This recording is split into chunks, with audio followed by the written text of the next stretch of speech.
Hello, everyone, and welcome back to Nightmare Narratives. I can picture some of you already in bed, maybe some of you just getting home from work. Wherever you are, whatever time it is, I'm glad you're here. If this helps you relax or sleep, please like and subscribe. It means a lot. Now let's get you comfortable, and I'll tell you tonight's story. My name is James Harrington, and I've been a park ranger for 15 years. I'm telling you this story because someone needs to know what really happened at Cumberland Gap in September of 1962. The official reports say it was a gas leak that made everyone sick. That's a lie. I grew up in coal mining country where my dad died in a cave-in when I was 12. That's why I became a ranger. I swore I'd never work underground again. Give me open sky and mountain trails any day. I thought I knew these mountains like my own backyard. I was wrong. Cumberland Gap sits right on the border between Kentucky and Tennessee. It's an ancient pass through the Appalachian Mountains where Native Americans and pioneers traveled for hundreds of years. The gap drops 600 feet through solid rock. On clear days, you can see for miles. But when the fog rolls in, you can't see your own hand in front of your face. The Cherokee called this place cursed. They had stories about spirit people who lived in the mountains. The Nunahai, they called them. White settlers brought their own ghost stories. The Bell Witch was the worst of them. Back in 1817, some family named Bell got tormented by an evil spirit. People said it followed the family bloodline, generation after generation. I never believed any of that nonsense. Ghosts and witches, that's just old mountain talk meant to scare kids around campfires. My daughter Emma was 17 that fall. She was coming on a school trip with her history class. 24 kids total, staying in the old log cabins we kept for educational groups. As the head ranger, I was responsible for keeping them safe. The weather turned strange that September. It should have been warm, but cold fog kept rolling through the gap at sunset. The temperature would drop 30 degrees in minutes, made your head pound something fierce. The kids arrived on a Tuesday afters, renewed, excited, and loud like teenagers always are. Emma waved at me from the bus, all smiles. She was proud her dad worked in such a beautiful place. The teachers, Mr. Peterson and Mrs. Chen, seemed like good people. They'd done trips like this before. We got the kids settled in the cabins just as the sun went down. That's when the first strange thing happened. At 3 a.m, Mrs. Chen came pounding on my cabin door. She looked scared. "Mr. Harrington," she said, "someone's been singing outside the girls' cabin. A woman's voice, singing lullabies. But when we looked outside, nobody was there." I grabbed my flashlight and followed her to the cabin. The girls were all awake, huddled together on their bunks. Emma looked pale.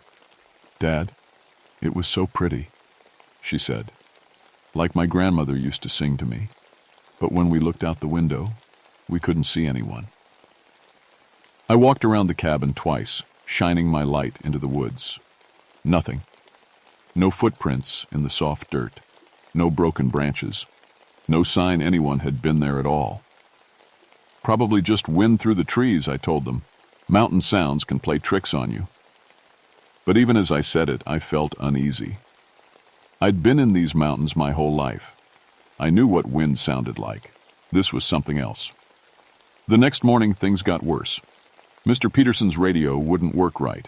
Instead of park headquarters, it kept picking up children's laughter. The flashlights dimmed and brightened on their own. Compasses spun like crazy, pointing in all directions. "Equipment failure," I explained to the teachers. "Old gear acts up sometimes." But 3 of the boys swore they saw a woman in a white dress walk right through the cabin wall during breakfast. Just walked through solid wood like it wasn't there. I was starting to get a bad feeling about this trip. By Wednesday afternoon, I couldn't ignore what was happening anymore. There's too many kids were reporting the same things. Voices calling their names, cold spots in warm rooms, shadows moving when nobody was there. I called my fellow ranger, Patricia Morrison, for backup. Pat was tough as nails, a former military police officer who didn't scare easy. If anyone could help me figure this out, it was her. "You sound spooked, James," she said over the radio. "That's not like you. Just get up here, Pat. Something's not right." While I waited for her, I did what rangers do. I investigated. I checked every inch of those cabins for logical explanations. Loose boards that might creak, windows that might rattle, anything that could explain what the kids were experiencing. That's when I found the symbols. They were carved into the door frames of all 4 cabins, fresh cuts in the wood. But the strange thing was, they looked old, like they'd been there for years. But I'd inspected these cabins just that morning, and I swear those marks weren't there before. The symbols looked like nothing I'd ever seen, not Cherokee, not pioneer markings, just weird, twisted shapes that hurt your eyes to look at. I was still staring at them when the temperature dropped 20 degrees in 10 seconds. My breath came out in white puffs. Frost started forming on the cabin windows, even though it was 60 degrees outside. "Mr. Harrington?" Emma's voice came from behind me. She was standing in the doorway, but she looked different, older somehow. Her eyes were too bright. "Emma, you okay, honey?" "She wants to talk to you," Emma said in a voice that didn't sound quite like hers. "Who wants to talk to me?" But Emma just turned and walked back into the cabin like nothing had happened. Pat arrived just as the sun was setting. She took one look around and whistled low.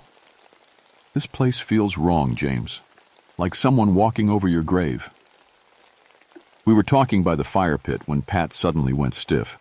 She was staring at the second cabin, the one where the boys were staying. "James," she whispered, "there's someone in that upstairs window." I looked where she was pointing. Clear as day, a woman's silhouette stood in the second-floor window. Long dress, long hair, perfectly still. "Pat," I said slowly, "that cabin only has 1 floor." We both stood there, staring. The figure didn't move, didn't even seem to breathe. Then the lights went out in every cabin at once.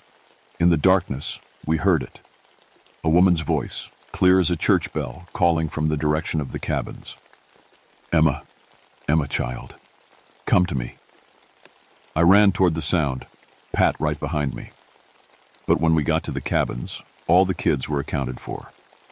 Emma was in her bunk, awake but confused. "Dad, what's wrong? Why are you both so scared?"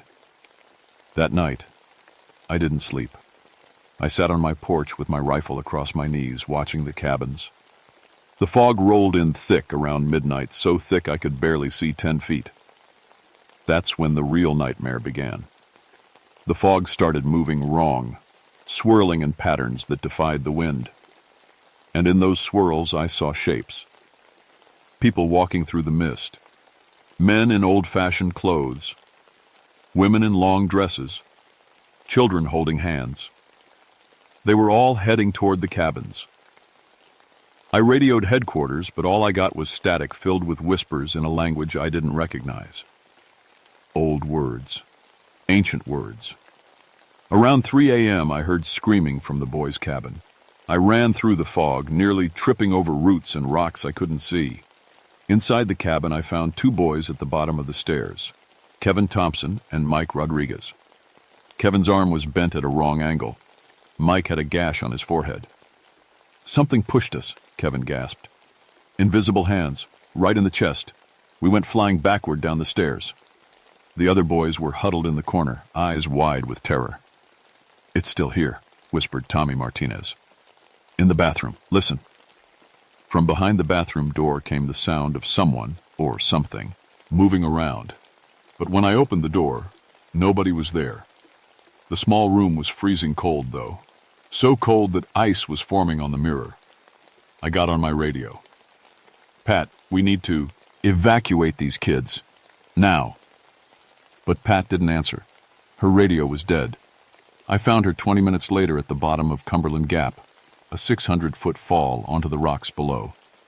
Her body was broken, but her face looked peaceful, almost like she'd jumped on purpose. In her hand was a note, written in her own handwriting. She told me it would stop the pain. Pat Morrison was the strongest person I knew. She would never give up, never. But something had made her jump. That's when I knew we weren't dealing with anything natural. We were trapped on this mountain with something that could get inside people's heads and make them do terrible things. and it seemed to want my daughter most of all. Thursday morning brought chaos. 3 kids were missing: Sarah Martinez, Kevin Thompson, and Lisa Wu. They'd vanished from their bunks sometime during the night. No signs of struggle, no footprints leading away from the cabins. I organized search teams, but the mountain itself seemed to be fighting us. Compasses pointed in different directions every few minutes. Trails that had been there for years suddenly led to dead ends. The fog never lifted, even when the sun came up. Mr. Peterson tried to call for help on the emergency phone, but the line was dead. Our vehicles wouldn't start. Someone had slashed all the tires in perfect geometric patterns. The keys were missing from the locked storage box. We were trapped. "Dad, I'm scared," Emma said, holding onto my arm. "I keep hearing that woman's voice. She knows things about our family, things nobody else should know." "What kind of things?" "She knows about Grandpa dying in the mine. She knows about the nightmares you still have. She says you can't protect me because you couldn't protect him." My blood went cold. I'd never told anyone about those nightmares, not even Emma's mother. That afternoon, the entity, whatever it was, decided to show itself properly. We were all gathered in the main cabin, trying to stay together for safety, when the temperature plummeted. Our breath came out in white clouds. Frost covered the windows in spiraling patterns. Then she appeared. She materialized right in the center of the room, a tall woman in a burial dress from the 1800s. Her face was beautiful and terrible at the same time, shifting between lovely and skeletal. Her eyes glowed with an inner fire that hurt to look at. The kids screamed and pressed back against the walls. Some of them fainted. "I am the Bell Witch," she said in a voice like wind through tombstones. "This mountain is mine. These children are mine. The girl especially." She pointed at Emma, who went rigid like she was frozen. "You cannot protect her, James Harrington, just as you could not protect your father. You are weak. You run from the depths because you are afraid." "Leave my daughter alone," I managed to say, though my voice was shaking. The Bell Witch laughed, and every window in the cabin shattered at once. "She carries the blood I need, Bell blood, from generations past. Through her, I will live forever." "That's impossible. We're not related to any Bell family." "Your great-grandmother was Mary Bell, you fool. The bloodline runs through the women, hidden but never lost. The girl will join me willingly, or I will take her by force." Emma stepped forward like she was sleepwalking. When she spoke, it was in the Bell Witch's voice. "I have waited so long," she said through Emma's mouth. "So many years in the cold ground. But now I can live again. I can feel again. I can hunt again." I lunged forward to grab Emma, but an invisible force threw me across the room. I hit the wall hard enough to crack the logs. "The blood must come to me willingly," the Bell Witch said, "or all will die. Choose, Ranger, your daughter's soul or every one's life." With that, she vanished. But Emma collapsed to the floor, gasping and shaking. "Dad? What happened? Why is everyone staring at me?" She didn't remember any of it. That night, the real horror began. The Bell Witch summoned an army of spirits, everyone who had ever died on this mountain. Cherokee warriors from centuries past, Civil War soldiers from both sides, pioneer families who had frozen to death in blizzards. They appeared in the fog around our cabins, hundreds of them, all staring at us with empty eyes. "This land is cursed," one of them moaned. "The witch feeds on death. She grows stronger with each soul she claims." I tried to lead the remaining kids, only 18 of them now, away from the cabins. But every trail led back to the same place. Every path through the woods curved around and brought us right back to where we started. The mountain wouldn't let us leave. Tommy Martinez was the next to die. We found him hanging from a tree branch 40 feet off the ground, impaled on a thick limb. No way he could have climbed that high. No way he could have fallen and landed like that. His last words, scrawled in the dirt below, "She promised it wouldn't hurt." Sarah Martinez's body turned up in an underground cave, frozen solid despite the mild weather. Her skin was white as snow, and she had a peaceful smile on her face. Lisa Wu was never found at all, just her shoes, sitting neatly by the edge of the cliff where Pat had jumped. The surviving kids were breaking down. Some couldn't stop crying. Others just stared at nothing, like their minds had snapped. Emma was getting worse too. Sometimes she'd speak in that other voice, saying things no 17-year-old should know. "Dad," she said during one of her lucid moments, "I can feel her in my head. She's showing me things, terrible things, people she's killed, families she's destroyed. She's been doing this for over 100 years. Fight her, Emma. Don't let her in. She's too strong, and she's hungry, so hungry." That's when I knew I had to do something desperate. I remembered St. Ori's, the old Cherokee, told about protective rituals, sacred circles that could hold evil spirits at bay. I had a Cherokee friend named Joseph Running Bear who lived down in the valley. He'd taught me some of the old ways when I first became a ranger. I prayed he was right about salt and sage being able to create barriers. Using the last of our emergency supplies, I made a circle around the remaining kids and teachers. Salt from the kitchen, sage from the mountainside, and prayers I only half remembered. It worked, but only barely. The Bell Witch couldn't enter the circle, but she stood just outside it, pacing like a caged animal. "You cannot hide them forever," she hissed. "I have all the time in the world. You have until sunrise. What do you want?" "The girl. Give me the girl, and the rest can go free." "Never." "Then they will all die, one by one, until only she remains." I looked at the terrified faces around me. 17 kids and 2 teachers depending on me to save them. My own daughter, fighting a battle inside her head against something ancient and evil. I had to find another way. Joseph Running Bear had told me something once when he was teaching me about the old stories. He said every curse had a source, some object or place where the evil first took root. Destroy the source, and you could break the curse. But first, I had to learn the truth about the Bell Witch. As dawn approached and my protective circle grew weaker, the entity finally told me her real story. "I was never human," she said, circling us like a shark. "I am the hunger that lives in the spaces between life and death. The Cherokee awakened me with their blood rituals centuries ago, trying to protect this land from invaders. But they could not control what they summoned." "Then how did you become the Bell Witch?" "The Bell family found my resting place in 1817. A burial mound deep in these mountains where the Cherokee had tried to contain me. John Bell thought it was just an old Indian grave.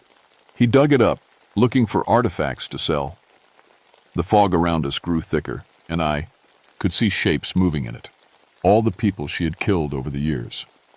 I possessed his daughter first, sweet little Betsy Bell.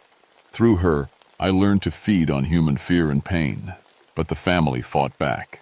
They found a way to bind me to their bloodline, thinking it would limit my power. But it didn't. It made me stronger.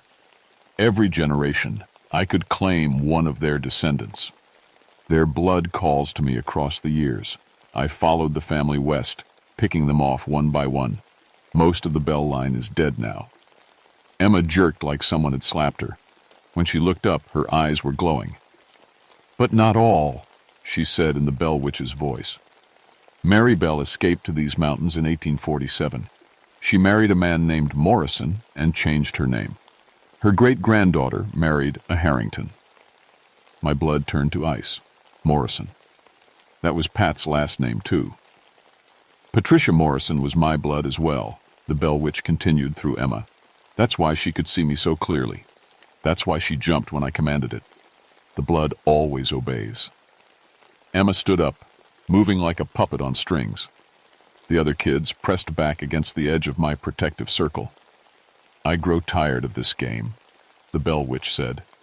"The girl comes with me now." "No!"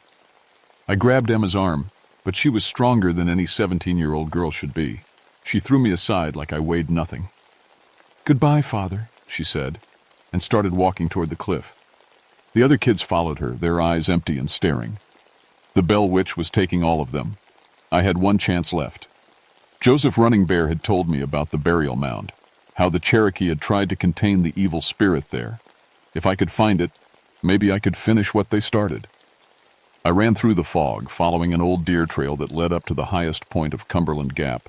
Behind me I could hear the Bell Witch laughing and the sound of footsteps on stone, Emma and the others walking toward the cliff edge. The burial mound was hidden under a century of fallen leaves and mountain growth.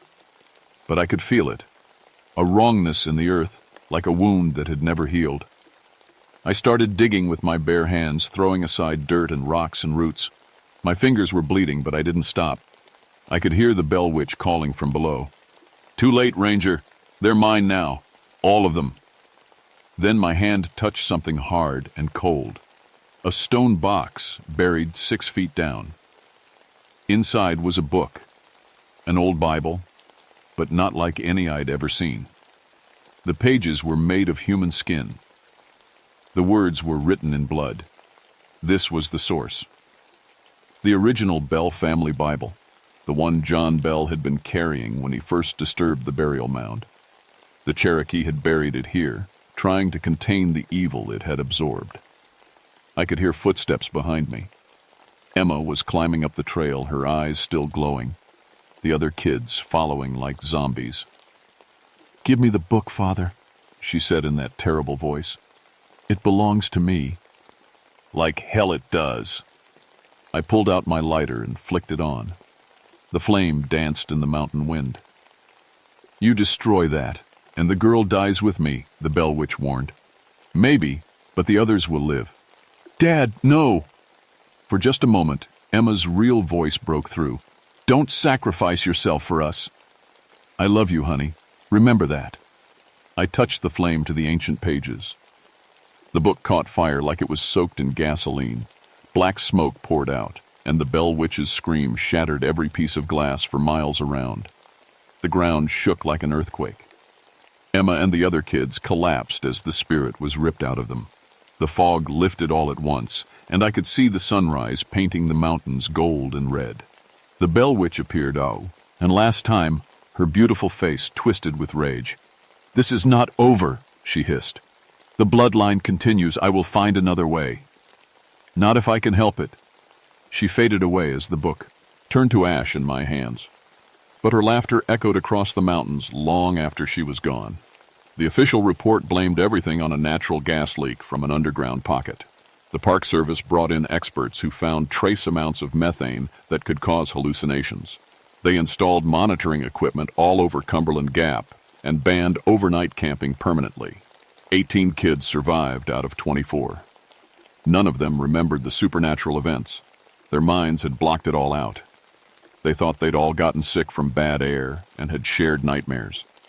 Emma was one of the survivors, but she was changed. She couldn't remember what happened, but she developed a deep fear of mountains and forests. She'd wake up screaming from dreams she couldn't recall. We moved to Florida 6 months later, as far from the Appalachians as we could get. I tried to forget about Cumberland Gap, but it haunted me. I'd done research after the incident and learned the truth about our family history. We really were descended from Mary Bell, and the Cherokee burial mound was real. The Park Service had quietly sealed it with concrete after my report. For years, I thought it was over. Emma grew up, got married, had children of her own. She seemed happy, living by the ocean where no mountains could remind her of that terrible night. But last month, I got a call that chilled my blood. Emma's daughter, my granddaughter Sarah, was going on a school trip, a historical expedition to study Appalachian folklore. They were going to Cumberland Gap. I tried to talk them out of it, but how do you explain something like this without sounding crazy? The Park Service's official position is that the area is safe now, monitored 24/7 for gas leaks. Sarah is 18, the same age Emma was. She has the same dark hair, the same bright eyes, and according to the genealogy research I've done, she carries the Bell bloodline just as strongly as her mother did. I'm driving to Cumberland Gap tonight. I have to be there when her group arrives. I have to protect her.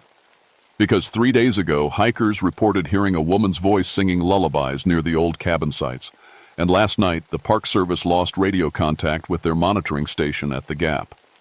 The Bell Witch kept her promise. She found another way. The bloodline continues, and she's calling to it across the mountains. I can feel it in my bones, that same wrongness I felt 50 years ago. The fog is rolling in earlier now. The animals are avoiding the area. She's back, and she's hungry. I just pray I'm not too late to save my granddaughter from the same fate that claimed so many others. The mountains keep their secrets, but some secrets are too dangerous to stay buried. If you're reading this and something happens to me, remember one thing. Stay away from Cumberland Gap when the fog rolls in. Some places are cursed for a reason. And if you ever hear a woman's voice singing lullabies where no woman should be, run. Run as fast as you can and don't look back. The Bell Witch is always listening, always hunting, always hungry for blood that carries the old curse. Final word count, approximately 4,200 words, 15 to 16-minute reading time.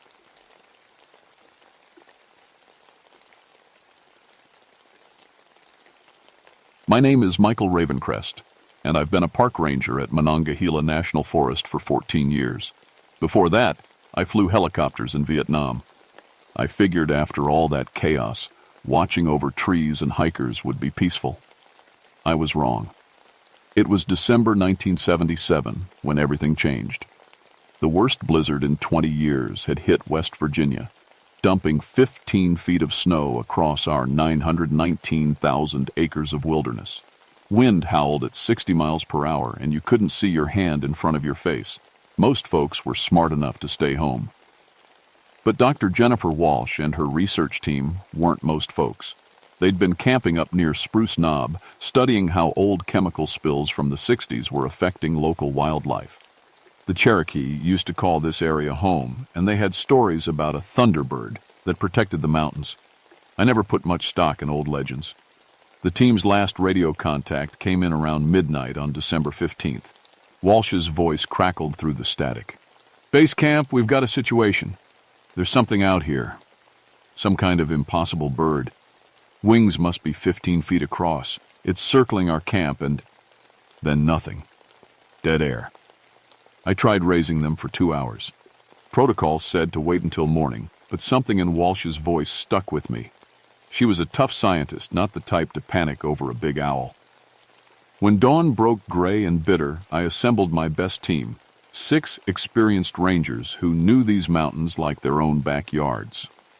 The helicopter ride up should have taken 30 minutes. Instead, it took 2 hours fighting the wind.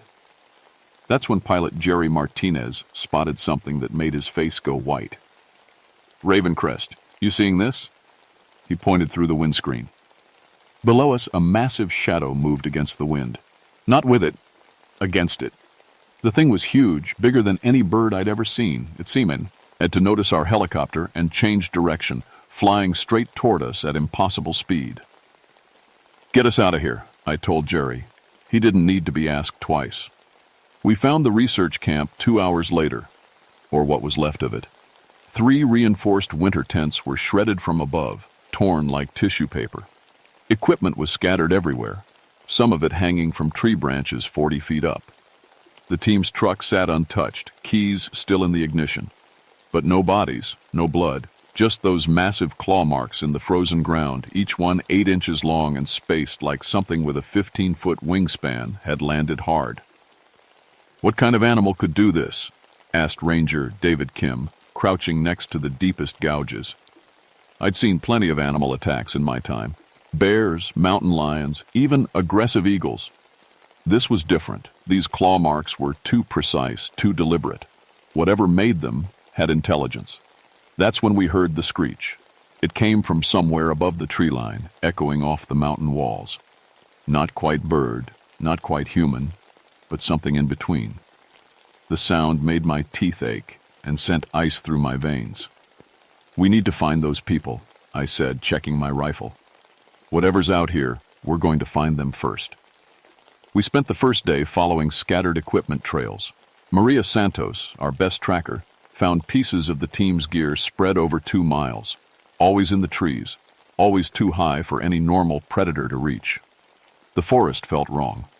In 14 years of ranging these mountains, I'd never seen them so quiet. No deer tracks, no bird calls, no squirrel chatter. Even the wind seemed muffled, like the whole wilderness was holding its breath. "Radio's acting up," reported James Wilson, tapping his equipment. "Getting interference on all channels." Mine was doing the same thing. GPS readings jumped around like we were moving at 50 miles per hour while standing still. The closer we got to where the research team had been working, the worse it got. By evening, we'd set up base camp in a clearing, about 3 miles from the attack site. I'd just finished checking the perimeter when Kim called out from the edge of camp. "Got something here. You need to see this." He was standing next to a massive oak tree, pointing up. The bark had been stripped away in perfect spirals, like someone had used a giant potato peeler. But that wasn't the strange part. Balanced on branches 30 feet up were rocks, dozens of them, arranged in perfect circles. "Animals don't do that," whispered Santos. That's when we found Jennifer Walsh. She was curled up inside a hollow log about a quarter mile from our camp, barely conscious and half frozen. Her winter coat was torn across the back, 4 parallel gashes that went deep but hadn't hit anything vital. The spacing matched those claw marks perfectly. We got her warmed up and gave her hot coffee. When she could finally talk, her story made my blood run cold. "It hunted us," she said, staring into the fire. "For 3 days it hunted us. Picked us off one by one. Tom Morrison was first, grabbed him right out of his sleeping bag and carried him up into the trees. We could hear him screaming for almost an hour." She took a shaky sip of coffee. "Sarah Chen tried to run for the truck. It dropped her from about 100 feet up, right in front of us, like it wanted us to see." "What exactly did you see?" I asked. Walsh looked at me with hollow eyes. 8 feet tall when it stood up. Wings like a bat, but bigger than any plane. Red eyes that glowed in the dark. And it was smart, Ranger Ravencrest. Smarter than any animal should be. It knew we'd try for the radio first, so it destroyed the antenna. Knew we'd try for the truck, so it ripped out the engine. It was playing with us. "Where are the others?" Santos asked gently. "Gone. All gone. It saved me for last. Wanted me to remember. To tell people." Walsh grabbed my arm with fingers like ice. "It's still out there. It knows you're here." That's when the screeching started again, closer this time. Much closer. Wilson spun around, rifle ready. "What the hell was that?" The sound came from directly above us. We all looked up at once, flashlight beams cutting through the darkness. For just a second, maybe less, I saw something impossible perched in the trees.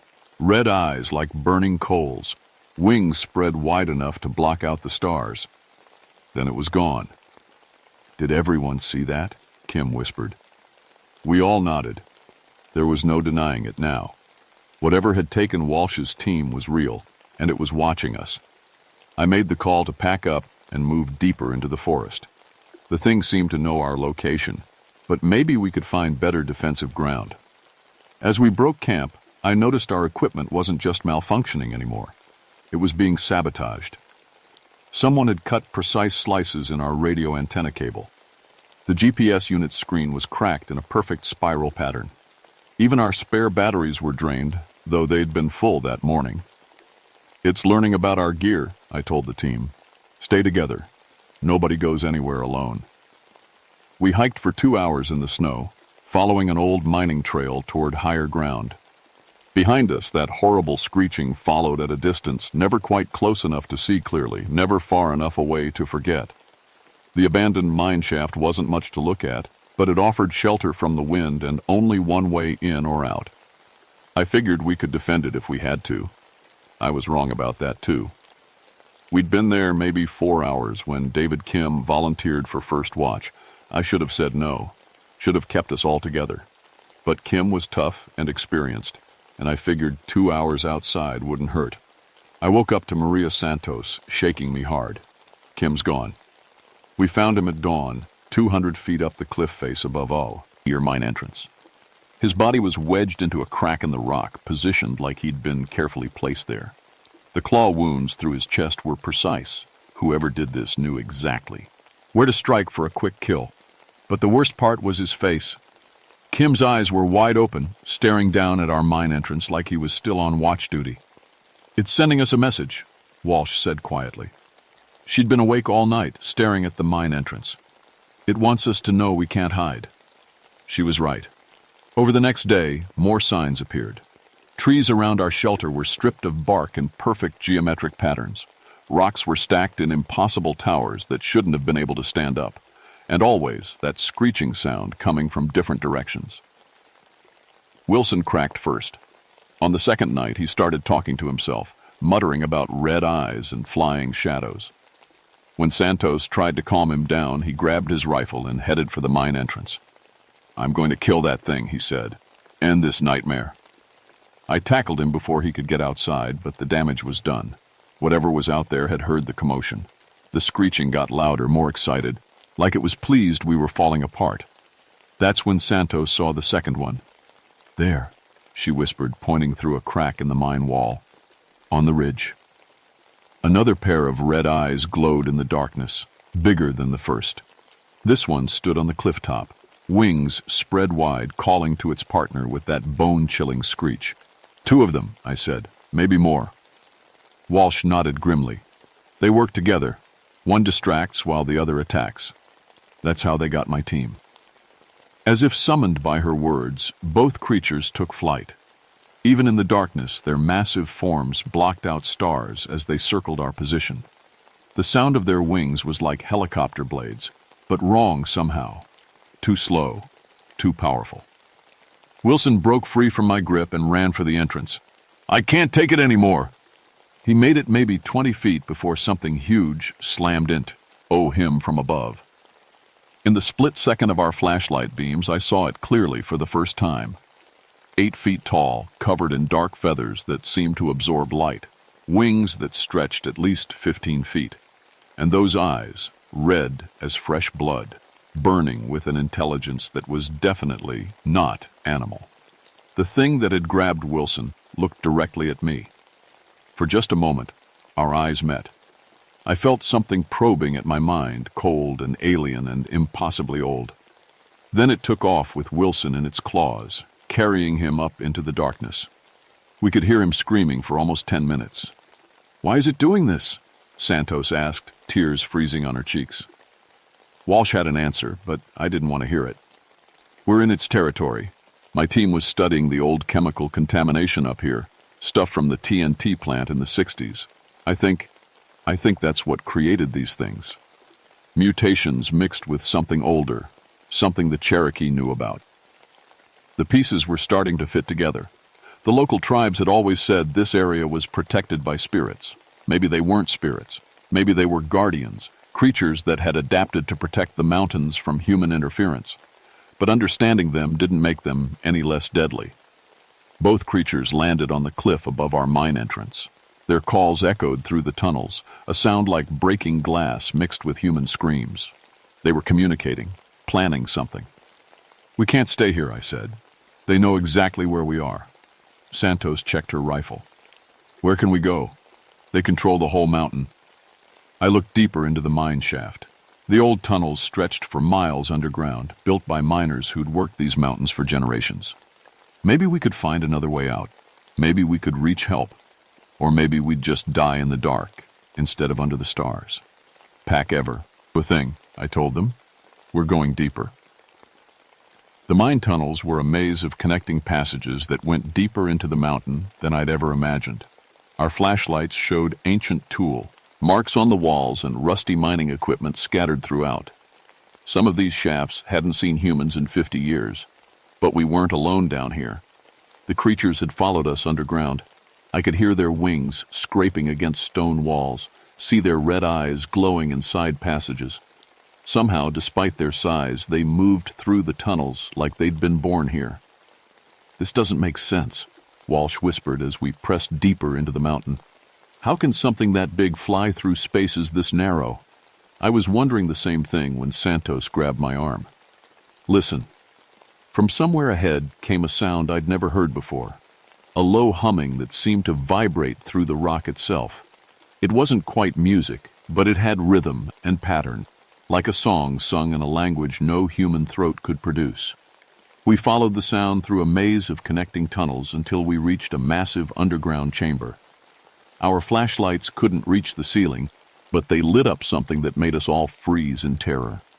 The walls were covered in spirals and circles, carved deep into the living rock. Some looked ancient, maybe centuries old. Others were fresh, the stone dust still scattered on the floor. And in the center of the chamber sat a pile of human belongings, backpacks, cameras, hiking boots, all arranged in careful patterns. "My team's gear," Walsh breathed. That's when I realized the truth. This wasn't just hunting territory. It was a sacred place, and we were trespassing on something far older than European settlement of these mountains. The humming stopped. In the sudden silence, I heard breathing that wasn't ours, slow, deep, and coming from directly above us. I tilted my flashlight up and saw both creatures perched on ledges near the chamber ceiling. They were motionless, watching us with those burning red eyes, waiting. "They brought us here," I said quietly. "This whole time, they've been herding us toward this place." One of the creatures dropped from its perch and landed 20 feet away. This close, I could see details that would haunt my dreams forever. Its face was almost human, but covered in dark feathers. Its hands had long clawed fingers that looked capable of tool use. And those eyes, they held an intelligence that was definitely not animal. The creature opened its mouth and made a sound that was almost words, almost human speech, but filtered through a throat that wasn't built for human language. "It's trying to communicate," Walsh said in amazement. The second creature landed beside the first. Together they began making those almost words, gesturing toward the carved walls with their clawed hands. I couldn't understand the sounds, but their meaning became clear as images flashed through my mind. The forest before European settlement, Native Americans living in harmony with creatures that flew between the mountains in the spirit world. Chemical contamination poisoning the land in the 1960s. Ancient guardians changing, adapting, becoming something new to protect what remained of the old ways. "They're not monsters," I said, understanding flooding through me. "They're protectors. The contamination changed them, but they're still trying to guard this place." The larger creature stepped closer. When it looked at me, I felt that cold presence in my mind again, but gentler this time. Images flowed between us. My memories of the forest, its memories of watching humans poison the land it was sworn to protect. It showed me Walsh's research team setting up equipment near a sacred site, taking samples from contaminated soil that had been sealed off for good reason. From the creature's perspective, they weren't scientists. They were invaders threatening a fragile balance that had taken decades to achieve. Santos had her rifle raised, but I pushed the barrel down. "Don't! It's not attacking." The creature's mate landed beside it and began arranging objects from the pile. Walsh's camera, water sample container, a soil testing kit. It was showing us what it had taken, explaining why.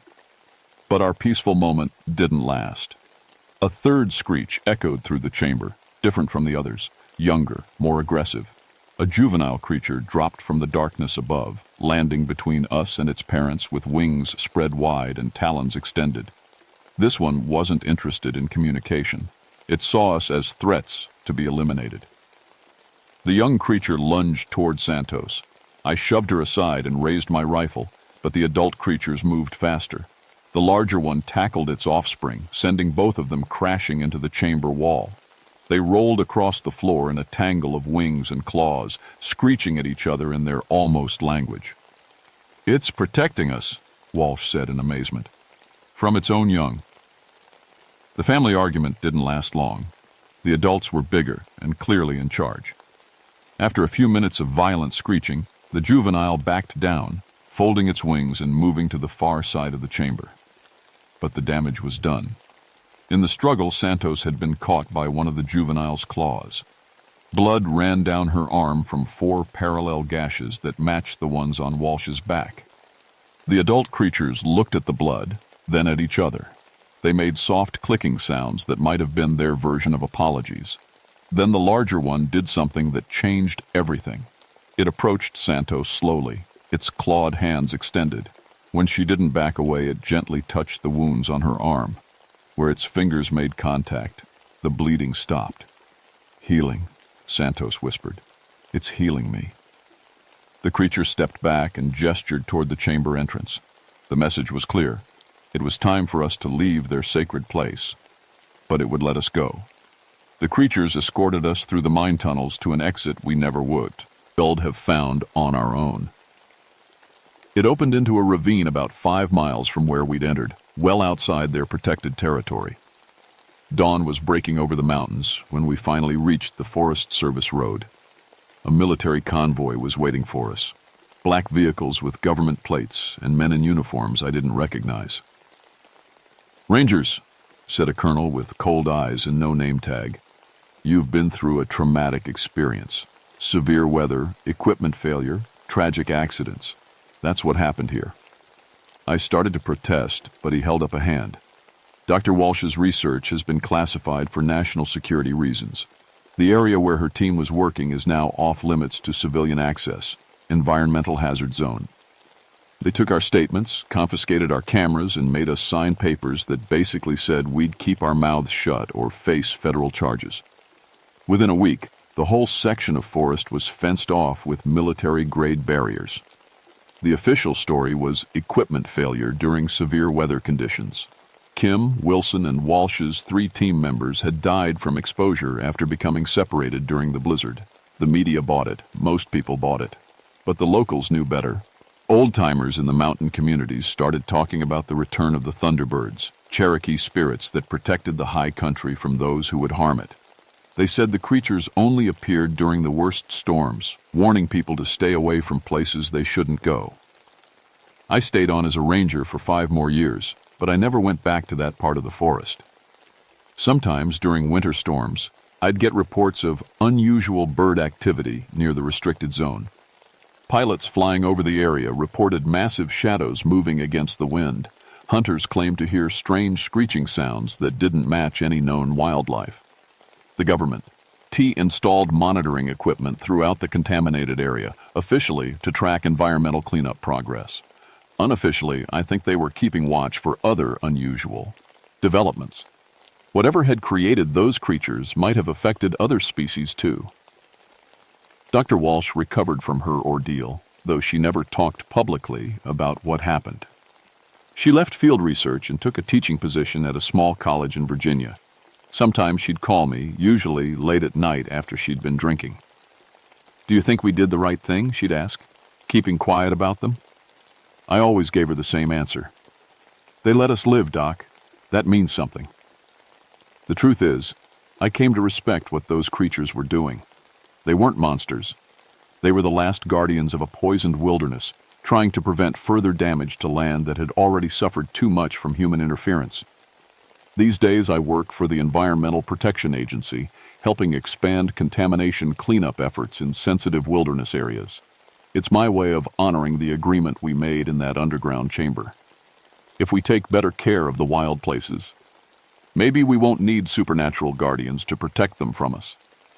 But on winter nights when the wind howls through the mountains, I sometimes look up at the sky and wonder if they're still out there. The Mothman of Monongahela, watching over their territory, making sure the old mistakes don't get repeated. Part of me hopes they are, because some places are worth protecting, even if it takes monsters to do it.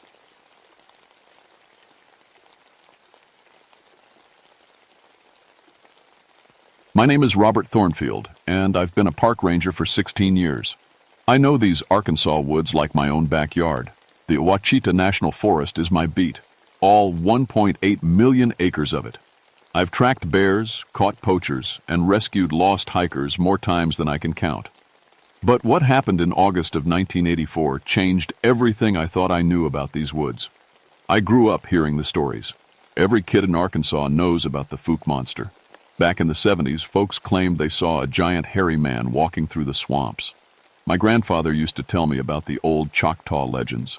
They called it Champay, which meant something like giant hairy man. Even the French trappers from way back in the 1800s wrote about a loup-garou in these parts. I never believed any of it. Bears can stand up on their hind legs when they're curious or scared. In the dark, with adrenaline pumping, a black bear could look like just about anything your mind wanted it to be. That's what I told myself for 16 years. August came in hot that year. We're talking 100-degree days with humidity so thick you could cut it with a knife. The air sat on you like a wet blanket. Thunderstorms rolled through every few days, bringing dangerous lightning but not much relief from the heat. The logging roads turned to mud, then baked hard as concrete, then turned to mud again. My brother-in-law Jake owns a hunting lodge about 30 miles from the nearest town. It's a nice place. He built it himself on a little lake deep in the forest. Cell phones don't work out there. The only way to talk to the outside world is an old CB radio that works when it wants to. Jake had family visiting that week. His wife, Sarah, their 2 kids, his parents, Sarah's sister with her husband, and 3 kids. 12 people total, including Jake. They'd been planning this reunion for months. I was supposed to join them on my days off. That's when the radio crackled to life in the ranger station. "Wichita Base, this is Jake's lodge. We got a problem out here." Jake's voice came through full of static, but I could hear something else underneath. Fear. My partner Sam grabbed the radio. "Jake, this is Ranger Station 7. What's your situation?" "There's something... Jesus, I don't know how to explain this. There's this thing outside. It looks like a man, but it's huge. 9 feet tall, maybe bigger, covered in hair. Dark hair, all over. It's been throwing logs at the lodge for the past hour." Sam and I looked at each other. "Jake, have you been drinking?" Sam asked. "I'm stone cold sober, Sam. This thing, it's smart. It tested the doors, tried the windows. It knows what it's doing. We're all locked inside, and it won't leave." I took the radio. "Jake, it's Robert. Did you get a good look at it?" "Clear as day. It was standing by the lake when I first saw it, drinking water. When it saw me watching from the window, it stood up, on 2 legs like a person. But the face, it's not human, Robert. The eyes are wrong, too smart. It looked right at me, and I swear it was thinking." That's when we heard it through the radio. A sound I'd never heard before and hoped to never hear again. It was like a roar and a scream mixed together, but there was something almost like words in it, something that made the hair on my arms stand up. "It's back," Jake whispered into the radio. "Oh God, it's back." I grabbed my gear and loaded up the truck. Sam came with me, along with 2 other rangers, Patricia Williams and Tom Martinez. We brought tranquilizer guns, riot gear, and emergency medical supplies. Standard procedure for dangerous wildlife encounters. The drive out to Jake's lodge took longer than usual. The recent storms had washed out part of the main logging road. We had to take the long way around, through some of the densest forest in Arkansas. The trees grew so thick in places that it was dark as twilight, even in the middle of the day. About 2 miles from the lodge, we started finding the footprints. I've tracked everything that walks in these woods. Bear, deer, wild boar, even the occasional mountain lion. These prints were like nothing I'd ever seen. They were huge, 18 inches long and 7 inches wide. But they weren't bear prints. They had 5 toes, just like a human, but the proportions were all wrong. The big toe was massive and the foot was too wide for any person. "What do you think made these?" Patricia asked, kneeling down next to one of the clearer prints. I studied the impression in the mud. The depth told me we were looking at something that weighed at least 800 pounds. The spacing between prints showed a walking gait, not the loping run of a bear. This thing walked upright, like a person. "I don't know," I said. And that was the truth. The smell hit us about a mile from the lodge. It was like nothing I'd ever smelled before. A mix of wet dog, rotting plants, and something else. Something wild and old. It made my stomach turn and triggered some deep instinct that told me to run. "Jesus," Tom said, covering his nose with his shirt. "What is that?" "That's our target," I said, though I was starting to doubt what our target actually was. When we got close to the lodge, we stopped the truck and went in on foot. The place was a mess. Logs and branches were scattered everywhere, like a tornado had hit. But this wasn't random damage. The logs were arranged in a rough circle around the lodge, like someone had been testing the building's defenses. The front porch had claw marks, deep gouges in the wood that looked like they came from fingers, not claws. But they were too big to be human fingers. Each mark was as long as my hand. Jake met us at the door. He looked like he'd aged 10 years since I'd seen him last week. His face was pale and his hands shook when he unlocked the deadbolt. "Thank God you're here," Waddy said. "It's been quiet for the last hour, but I know it's still out there. I can feel it watching." Inside, the family was huddled in the main room. The kids were trying to be brave, but I could see the fear in their eyes. Sarah's sister Mary was crying softly. The men were trying to look calm, but their hands kept drifting to the hunting rifles they'd laid out on the table. "Tell me exactly what happened," I said. Jake poured himself a coffee with hands that still shook. "It started yesterday evening. I was on the porch, and I heard this sound from across the lake. Like someone chopping wood, but the rhythm was wrong. Too fast, too regular. I grabbed the binoculars and looked over there." He paused, took a sip of coffee, then continued. "At first, I thought it was a person. It was standing by the water, and it had the right shape, you know? 2 arms, 2 legs, standing upright. But when I focused the glasses, I could see it wasn't human. Too big, too hairy. And the way it moved, there's no person on earth that strong." "What was it doing?" "Breaking trees. Not cutting them down, breaking them, grabbing them with its hands and snapping them like twigs. Trees that would take 3 men with a chainsaw to cut down. It was making a pile of logs like it was building something." Sarah spoke up from across the room. "Show him the pictures, Jake." Jake handed me a Polaroid camera. I managed to get a few shots before it saw me. The pictures were blurry, but clear enough. The thing in the photos was definitely not a bear. It stood on 2 legs, had long arms, and was covered in dark hair. Its face was partially visible in one shot. Definitely not human, but not quite ape either. The eyes reflected the camera flash, glowing white in the photo. "After I took the pictures, it looked right at me," Jake said, "like it knew I was watching. Then it started walking around the lake toward the lodge. That's when I called everyone inside and locked the doors." "How long did it stay outside?" "Hours. It walked around the building, tested the doors and windows. At one point it climbed up on the roof. We could hear it walking around up there like it was looking for a way in. Then it started throwing the logs." Patricia was examining the windows. "These scratch marks," she said. "They're fresh. And look at this. It's like someone was trying to pry the window frame loose." I looked where she was pointing. Deep gouges in the wood showed where something had tried to force the window open. But the marks were too wide to be made by any tool I knew of. They looked like finger marks, but fingers strong enough to dig into solid wood. That's when we heard it. The sound came from behind the lodge, low and rumbling. It wasn't quite a growl, wasn't quite a roar. There was something almost musical about it, like it was trying to communicate. Everyone in the room went dead silent. The kids moved closer to their parents. Jake picked up his rifle. I motioned for my team to get ready, then moved to the back window. Through the glass, I could see movement in the tree line. Something big was moving between the trees, but staying in the shadows. "Is that it?" Patricia whispered. I nodded. "Everyone stay calm. Stay quiet." The thing moved closer to the clearing. I could see it better now. Definitely walking on 2 legs. Definitely not human. It was massive, at least 9 feet tall and built like a bodybuilder.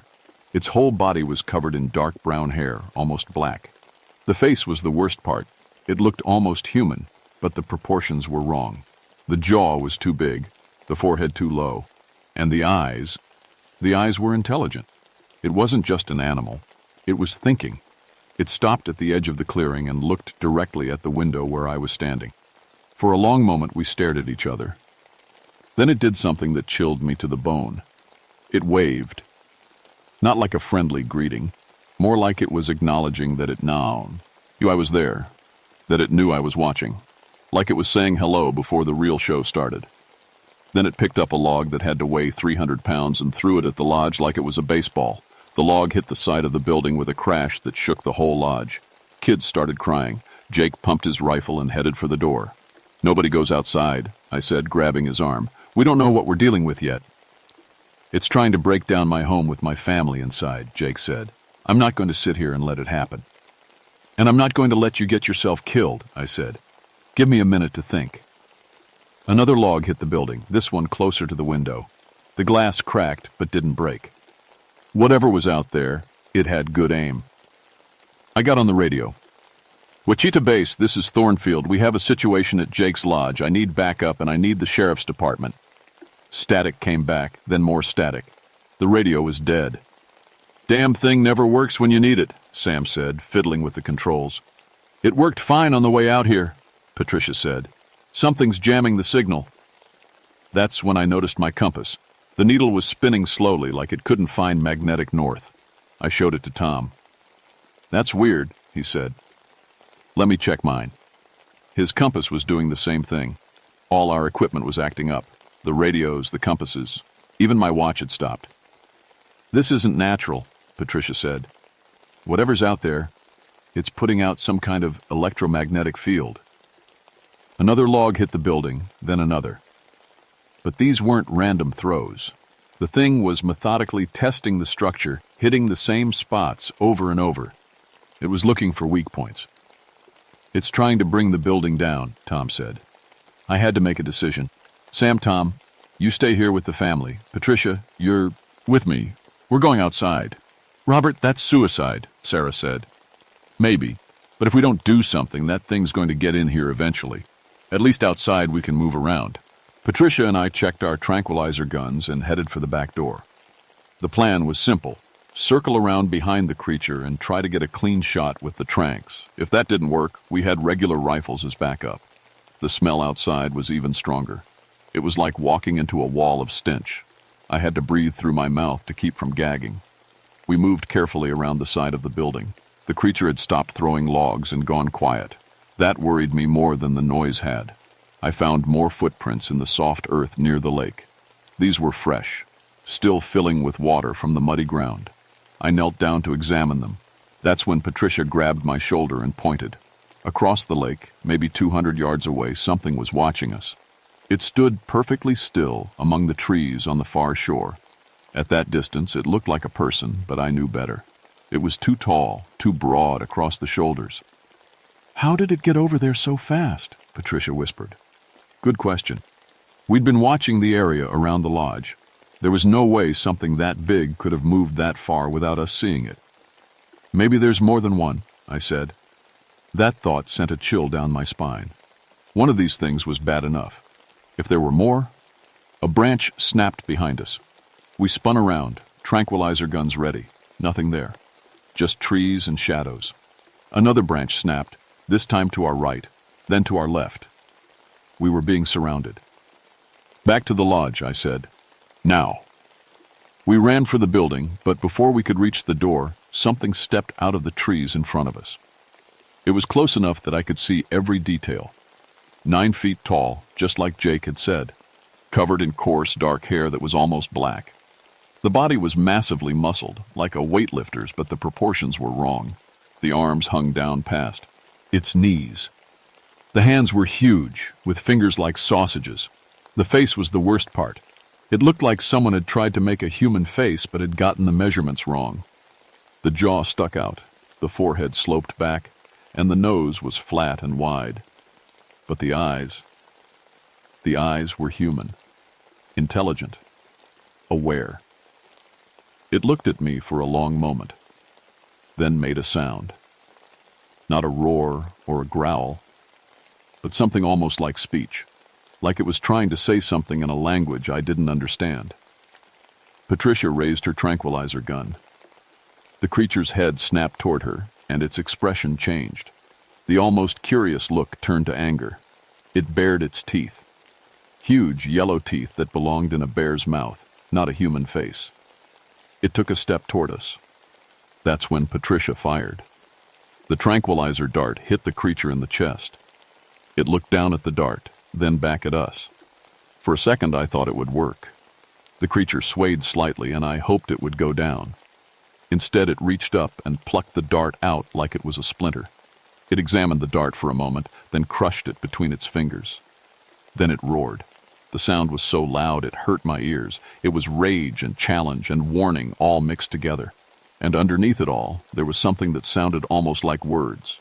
The creature charged. I shoved Patricia to the side and dove the other way. The creature's hand swept through the space where I'd been standing, fingers as thick as baseball bats whistling through the air.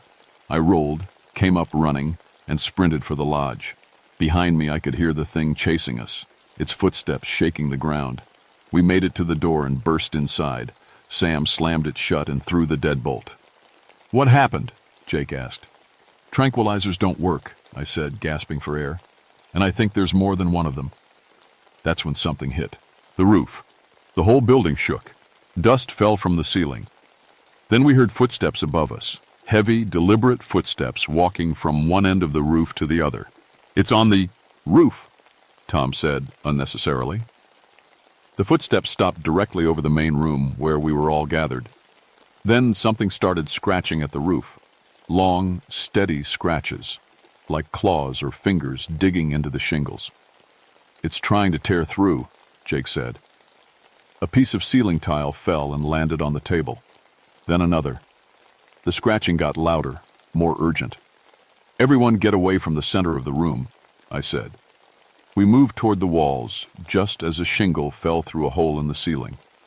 Then another shingle. Then a piece of wood from the roof itself. A massive hand pushed through the hole, fingers groping around like a blind person trying to find something. The hand was covered in the same dark hair as the rest of the creature, but the palm was lighter, almost pink. The fingers were easily twice as long as human fingers, with thick black nails that looked like claws. One of the kids screamed.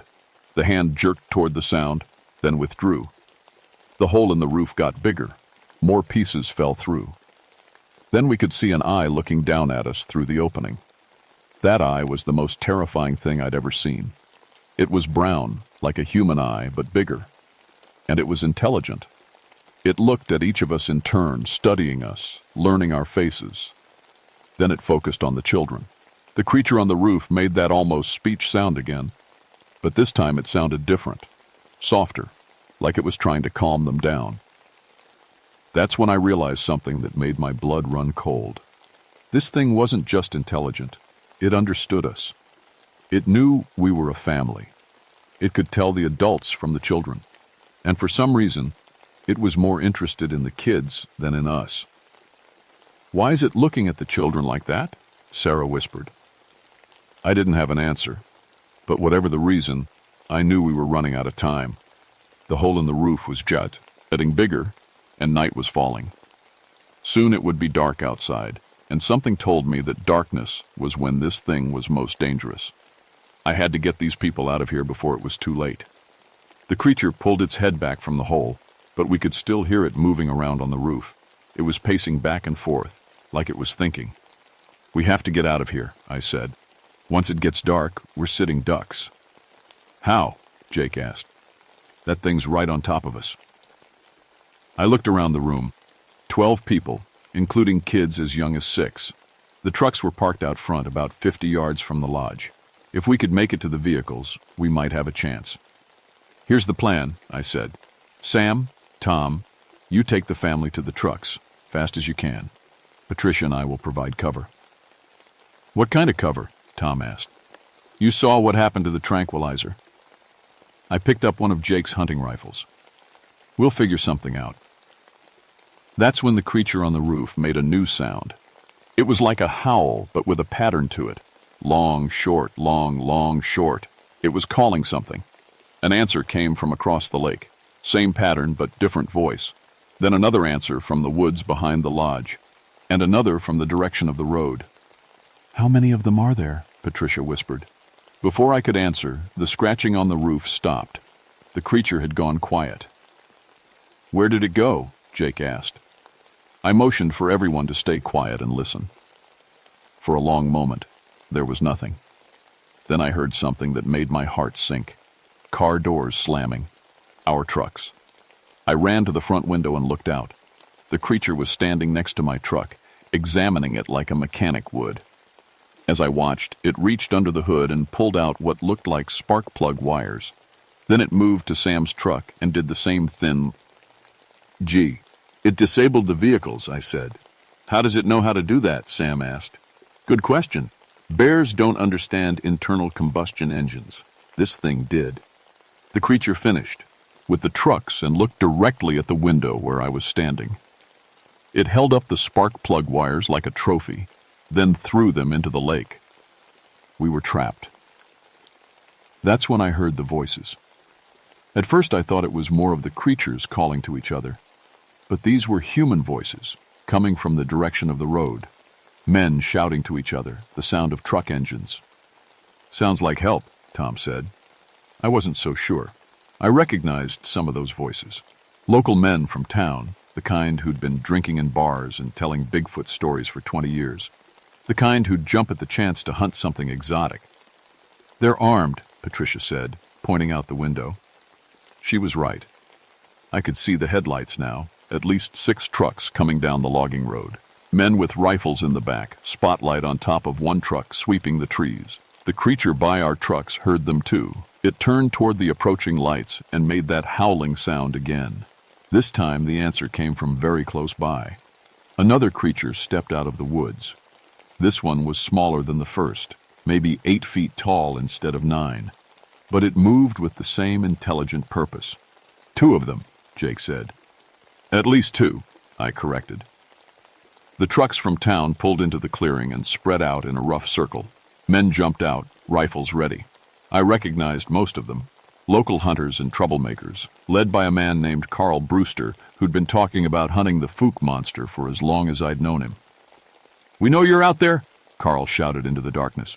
"Come on out and we'll make it quick." One of the creatures stepped into the beam of a spotlight. Instead of running or hiding, it stood there and let them see it clearly. The men with the guns went silent. Even from a distance, I could see they were impressed by the size of the thing. This wasn't what they'd expected. "Jesus," one of them said. "Look at the size of that thing." Carl raised his rifle. "Don't matter how big it is, still gonna die." That's when everything went wrong. The creature didn't run when Carl aimed at it. Instead, it charged. It covered the 100 yards between the tree line and the trucks in about 10 seconds. Carl got off one shot, but the creature barely slowed down. It hit Carl like a freight train, picked him up, and threw him 30 feet into a tree. The other men started shooting, but the creature was moving too fast. It jumped from one truck to another, ripping off doors and smashing windows. The men scattered, running for the woods. That's when the second creature appeared, and a third, and a fourth. We were watching a coordinated attack. The creatures had waited for the hunters to get out of their vehicles, then surrounded them. It was military tactics, like something you'd see in a war movie. "They're not just animals," Patricia said. "They're intelligent, really intelligent." One of the hunters ran toward the lodge, a creature right behind him. I opened the door and pulled him inside just as massive claws raked the air where his head had been. The man was young, maybe 20, and scared out of his mind. "They came out of nowhere," he gasped. "There's at least 6 of them, maybe more." Through the windows we could see the battle raging outside. The creatures were systematically destroying the trucks, making sure none of the hunters could escape. But they weren't killing the men. They were hurting them, driving them toward the lake. "Why aren't they killing them?" Jake asked. I was wondering the same thing. These creatures were strong enough to tear a man in half, but they were being careful not to seriously hurt anyone. It was like they were making a point. One of the creatures appeared at our front window. It looked throat. The glass at all of us then did something I'll never forget.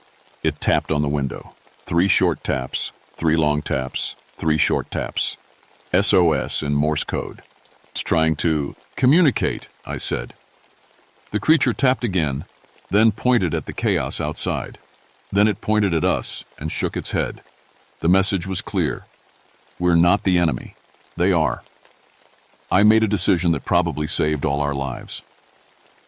I opened the front door and stepped outside. "Robert, don't," Patricia said. But I had to try.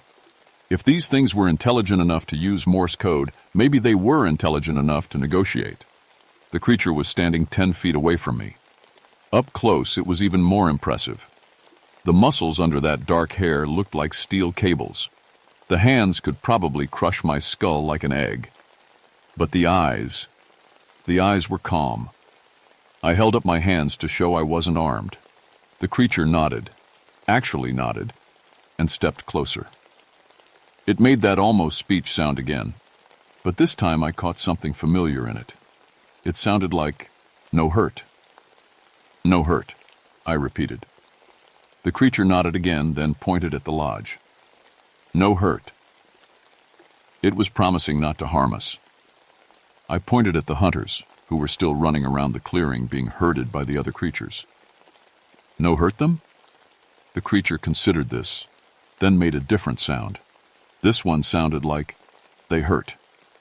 I understood. The hunters had come here to kill. The creatures were defending themselves. "If they stop shooting, will you let them go?" The conversation was bizarre, but it was working. The creature thought about my question, then made a sound I interpreted as, "maybe." I turned toward the chaos and shouted, "Carl, stop shooting! They don't want to hurt you!" "Go to hell, Thornfield!" Carl yelled back, firing another shot at one of the creatures. "I'm going to kill every last one of these things." The creature beside me heard that, and its expression changed. The calm look turned to anger, and it bared those massive teeth. I realized that Carl had just signed his own death warrant. What happened next changed everything I thought I knew about the natural world. The creature beside me made a sound, not the almost speech it had been using with me, but something else. A complex series of howls and roars that carried information I couldn't understand but could feel in my bones. The other creatures stopped hurting the hunters and turned toward Carl. There were 5 of them that I could see, maybe more in the shadows. They formed a circle around him, cutting off any chance of escape. Carl raised his rifle, but before he could fire, one of the creatures moved faster than anything that big should be able to move. It plucked the gun from his hands and crushed it like a beer can. Then they picked him up. I thought they were going to kill him, but instead they carried him to the edge of the lake and set him down at the water's edge. The largest creature, the one I'd first encountered, bent down and made those almost speech sounds at Carl. Carl was crying now, begging for his life. The creature listened, then made a decision. It pointed at Carl, then at the road leading out of the forest. The message was clear. "Leave. Now. Don't come back." Carl didn't need to be told twice. He ran for the road, leaving his friends and his trucks behind. The other hunters got the message. One by one, they dropped their weapons and backed away. The creatures let them go, but made sure they understood the terms. This was their territory now. Humans were welcome, as long as they came in peace. The creature that had been talking to me turned back to the lodge. It looked at my family, because that's what they were, my family, and made that "no hurt" sound again. Then it did something that still gives me chills when I think about it. It walked over to our disabled trucks, reached into its mouth, and pulled out the spark plug wires it had removed earlier. It had kept them safe, like it knew we'd need them later. It handed me the wires, then stepped back. I understood. We were free to go. But there were conditions. Over the next few minutes, using a combination of gestures, sounds, and what I can only call primitive language, we worked out an agreement. The creatures would claim the deep forest as their territory. Humans could visit the outer areas, but not with guns, not to hunt, and never in large groups. In return, they would protect the forest from poachers and developers. They would be its guardians. Before we left, the largest creature did one more thing. It brought its family out of the woods. There was a female, smaller than the male but still massive, and a young one, maybe 4 feet tall, covered in lighter brown hair. A family, just like ours. The young one was curious about our children. It came closer than the adults, making soft sounds that almost sounded like laughter. One of Jake's kids, a 6-year-old named Tommy, wasn't afraid. He waved at the young creature. The young creature waved back. "They're not monsters," Sarah said quietly. "They're just different." I nodded. That's exactly what they were. Different, but not evil. Intelligent, but not human. Powerful, but not cruel. We fixed our trucks and left the forest that night, but the story didn't end there. I submitted a report to my supervisors, but it was classified immediately. The area around Jake's Lodge was declared a wildlife preserve with restricted access. Officially, there was nothing unusual about it, but unofficially I was assigned a new position. Forest liaison, they called it. My job was to monitor the boundary between human and creature territory to make sure the agreement held. It has, mostly. There have been a few incidents over the years, hunters who ignored the warnings, developers who tried to build too close to the deep woods. But the creatures have kept their word. They protect their territory, but they don't hurt anyone who respects the boundaries. Scientists have been allowed in for limited studies. The creatures seem to understand that some humans are genuinely curious rather than threatening. They've learned things that would revolutionize our understanding of evolution and intelligence. But the research is classified. The local community has changed too. Word got around about what really happened that night, despite the official secrecy. Now the area gets a different kind of tourist. People who come hoping for a glimpse of something extraordinary, but who understand they're visitors in someone else's home. Jake rebuilt his lodge, but he built it outside the creature's territory. He still gets visitors, but now they come with cameras instead of guns. As for me, I'm still out here, still monitoring, still learning. Sometimes, on quiet nights when I'm patrolling the boundary, I hear them calling to each other across the forest. Complex sounds that carry information I'm only beginning to understand. They're not just surviving out there, they're thriving, building something that might be called civilization. And sometimes, when I'm very lucky, I catch a glimpse of them at the edge of the deep woods. The young one from that first night is grown now, nearly as big as its parents. It has young ones of its own. They watch me watching them. And I think they remember that night when everything changed, when two different kinds of people learned to share the same forest. The Fook monster isn't a monster at all. It's our neighbor, and it's been waiting a very long time for us to be ready to say hello. I still don't know if we are ready, but I know they're willing to wait. After all, they've been here a lot longer than we have.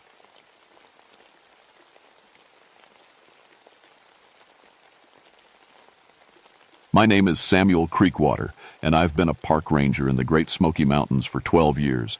Half Cherokee, half Irish, I grew up hearing the old stories from my grandmother.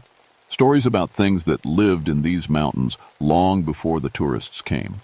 Stories I never really believed until October of 1969. The Smokies cover over 500,000 acres across Tennessee and North Carolina. These are the highest peaks in the eastern United States, and they've been Cherokee homeland for thousands of years. My job isn't just keeping hikers safe. I run cultural programs teaching visitors about Cherokee history and traditions. It's work I love, connecting people to this sacred land. That autumn was different from the start. The leaves turned earlier than usual, brilliant reds and golds that took your breath away. But there was something else in the air, something that made the hair on your arms stand up when you walked the back trails alone. The animals were acting strange too. Deer avoiding certain areas, birds going quiet in spots where they used to sing. My grandmother, Mary Creekwater, was 83 and knew more Cherokee lore than anyone alive. She'd been visiting me that week, helping with a cultural education program for a group of college students. 20 kids from the University of Tennessee, eager to learn about Native American traditions.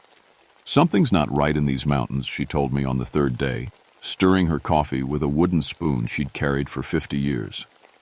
The balance is broken somewhere, I laughed it off. Probably just the weather changing, Grandma. You know how the mountains get in fall. But she shook her head, her dark eyes serious. No, grandson. This is different. Something sacred has been disturbed. The first real sign of trouble came on October 15th. A group of backpackers stumbled into the ranger station around sunset, shaken and babbling about a mountain lion that walked like a man. The leader, a guy named Mike Patterson from Knoxville, could barely hold his coffee cup steady. It was huge, he kept saying. Bigger than any cat I've ever seen. But it stood up on two legs and looked right at us. Those eyes, they weren't animal eyes. They were human. I wrote up the report like always, but I wasn't too worried. People see all kinds of things in the mountains, especially when they're tired and scared. Black bears can look pretty strange when they rear up on their hind legs. But then Patterson said something that made my blood run cold. It was near those old Cherokee sites you told us about yesterday, the ceremonial grounds up on Thunderhead Mountain. The thing was just standing there, like it was guarding something. That night, I couldn't sleep. I kept thinking about what my grandmother had said about sacred things being disturbed.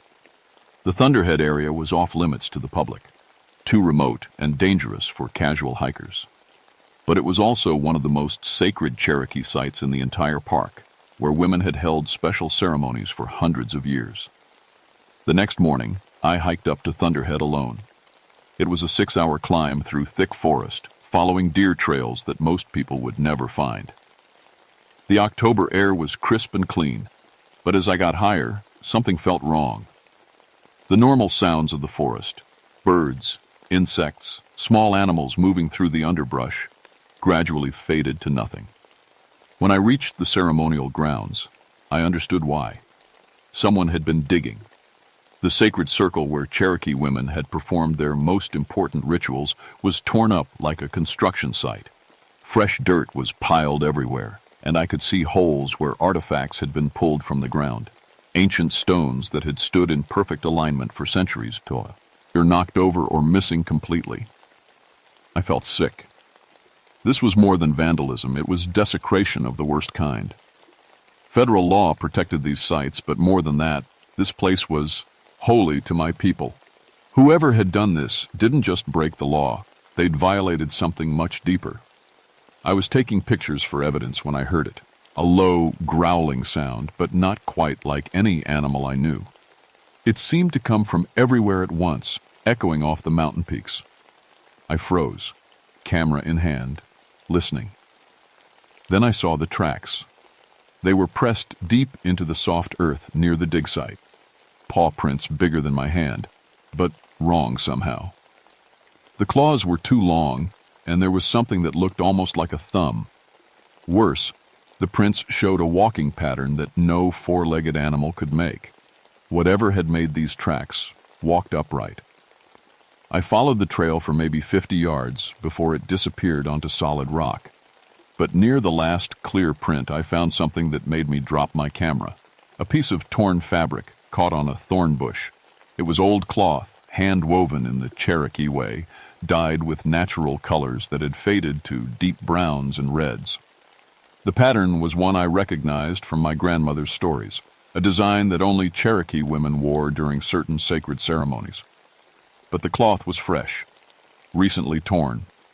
I grabbed the fabric and my camera and headed down the mountain as fast as I could safely move. By the time I reached the ranger station, it was getting dark, and my grandmother was waiting for me with a pot of stew and a worried expression. "You found it," she said, looking at my face. It wasn't a question. I told her everything.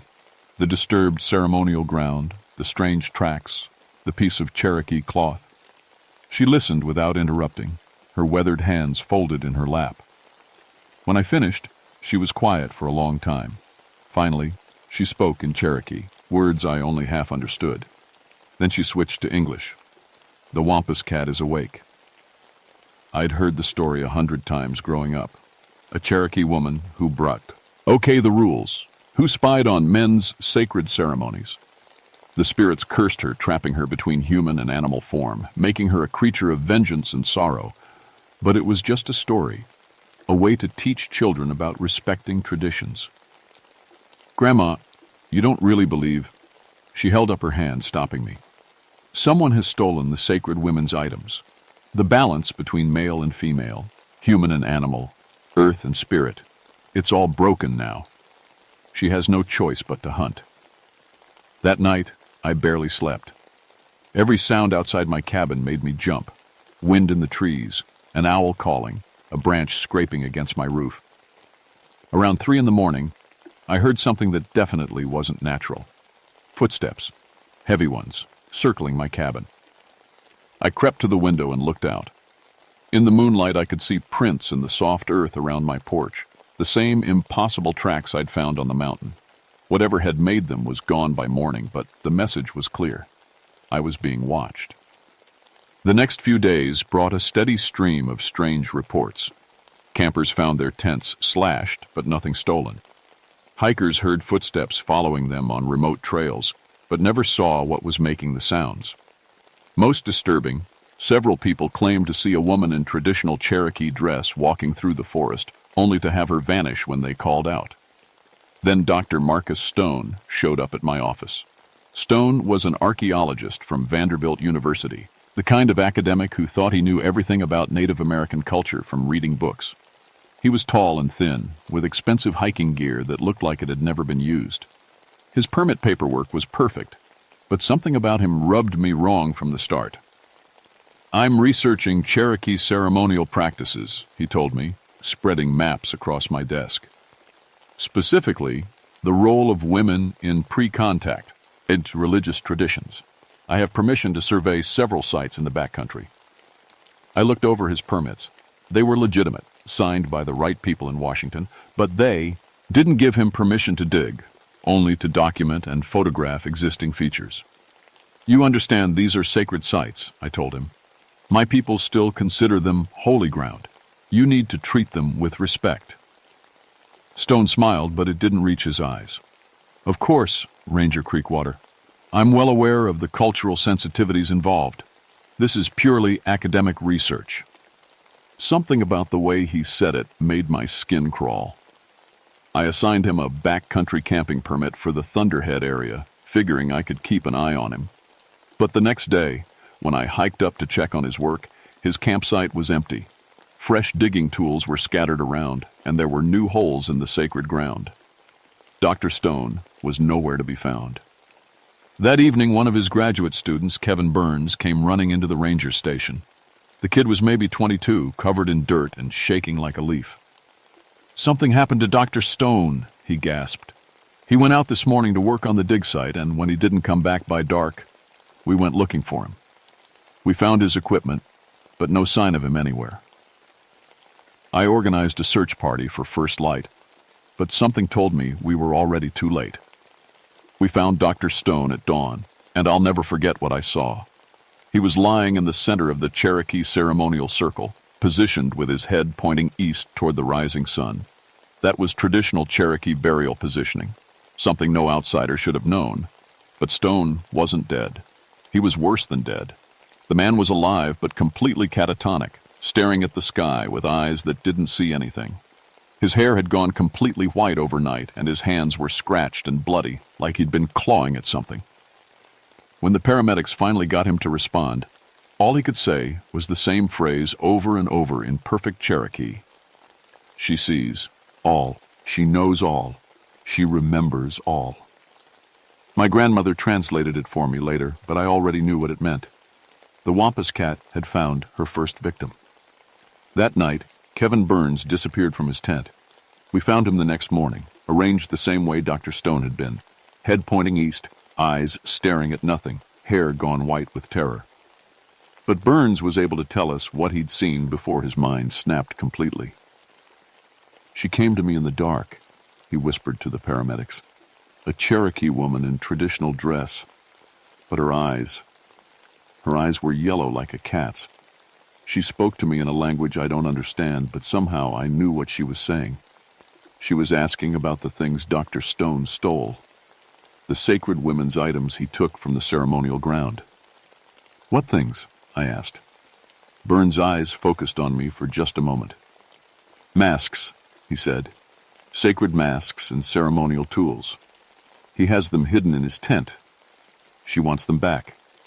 We searched Stone's camp and found exactly what Burns described, ancient Cherokee artifacts that had been carefully cleaned and cataloged. Ceremonial masks carved from sacred wood, ritual tools made from stone and bone, items that had been buried in the women's sacred ground for protection. Stone had stolen the most powerful and sacred objects of Cherokee women's spiritual practice. That's when my grandmother explained the real danger we were facing. "The Wampus cat isn't just protecting the sacred sites," she told me. "These particular items hold the spiritual essence of Cherokee women's power. They control the balance between the physical and spirit worlds. When they were stolen by men who don't understand their purpose, it broke protective barriers that have stood for centuries. What does that mean for us? She looked toward the mountains, her old eyes sad and frightened. It means she's not going to stop until the balance is restored. And she won't just be hunting the thieves anymore. She'll be hunting anyone she sees as a threat to the sacred feminine mysteries. As if to prove her point, that night we got reports of a large cat-like creature attacking every male camper in a 10-mile radius. Women were left alone, but men were stalked, terrorized, and driven from the mountains by something that seemed to know their exact location no matter where they tried to hide. The Wampus cat was no longer just protecting her territory. She was at war. 3 more members of Stone's archaeological team vanished over the next 2 days. Each time we found them the same way, positioned in traditional Cherokee burial arrangement, hair white with terror, minds broken by whatever they'd experienced. The survivors could only babble about a woman who changed into a mountain lion, who spoke an ancient Cherokee, who knew their names and their crimes. I was preparing for another search when she came to me directly. I was alone in my cabin, going over maps and trying to figure out how to stop the attacks, when I heard a soft knock at my door. When I opened it, a Cherokee woman was standing on my porch. She was beautiful in the way of the old photographs. High cheekbones, long black hair braided with traditional beads, wearing a dress of hand-woven cloth dyed in the sacred colors. But her eyes were the amber yellow of a mountain lion, and they held a sadness deeper than any human should carry. "Samuel Creekwater," she said in Cherokee, her voice like wind through pine needles. "Grandson of Mary Creekwater. You know who I am." I could barely speak. "You're the Wampus cat." She nodded. "I was Ayanna, daughter of the Wolf Clan, keeper of the women's sacred mysteries. That was 200 years ago. Now I am something else, guardian of what your people call holy, prisoner of a curse I cannot break."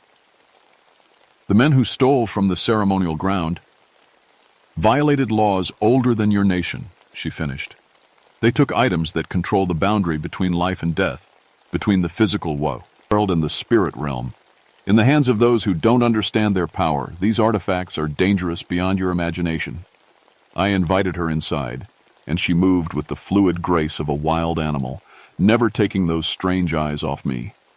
When she sat at my kitchen table, I could see the subtle changes in her form.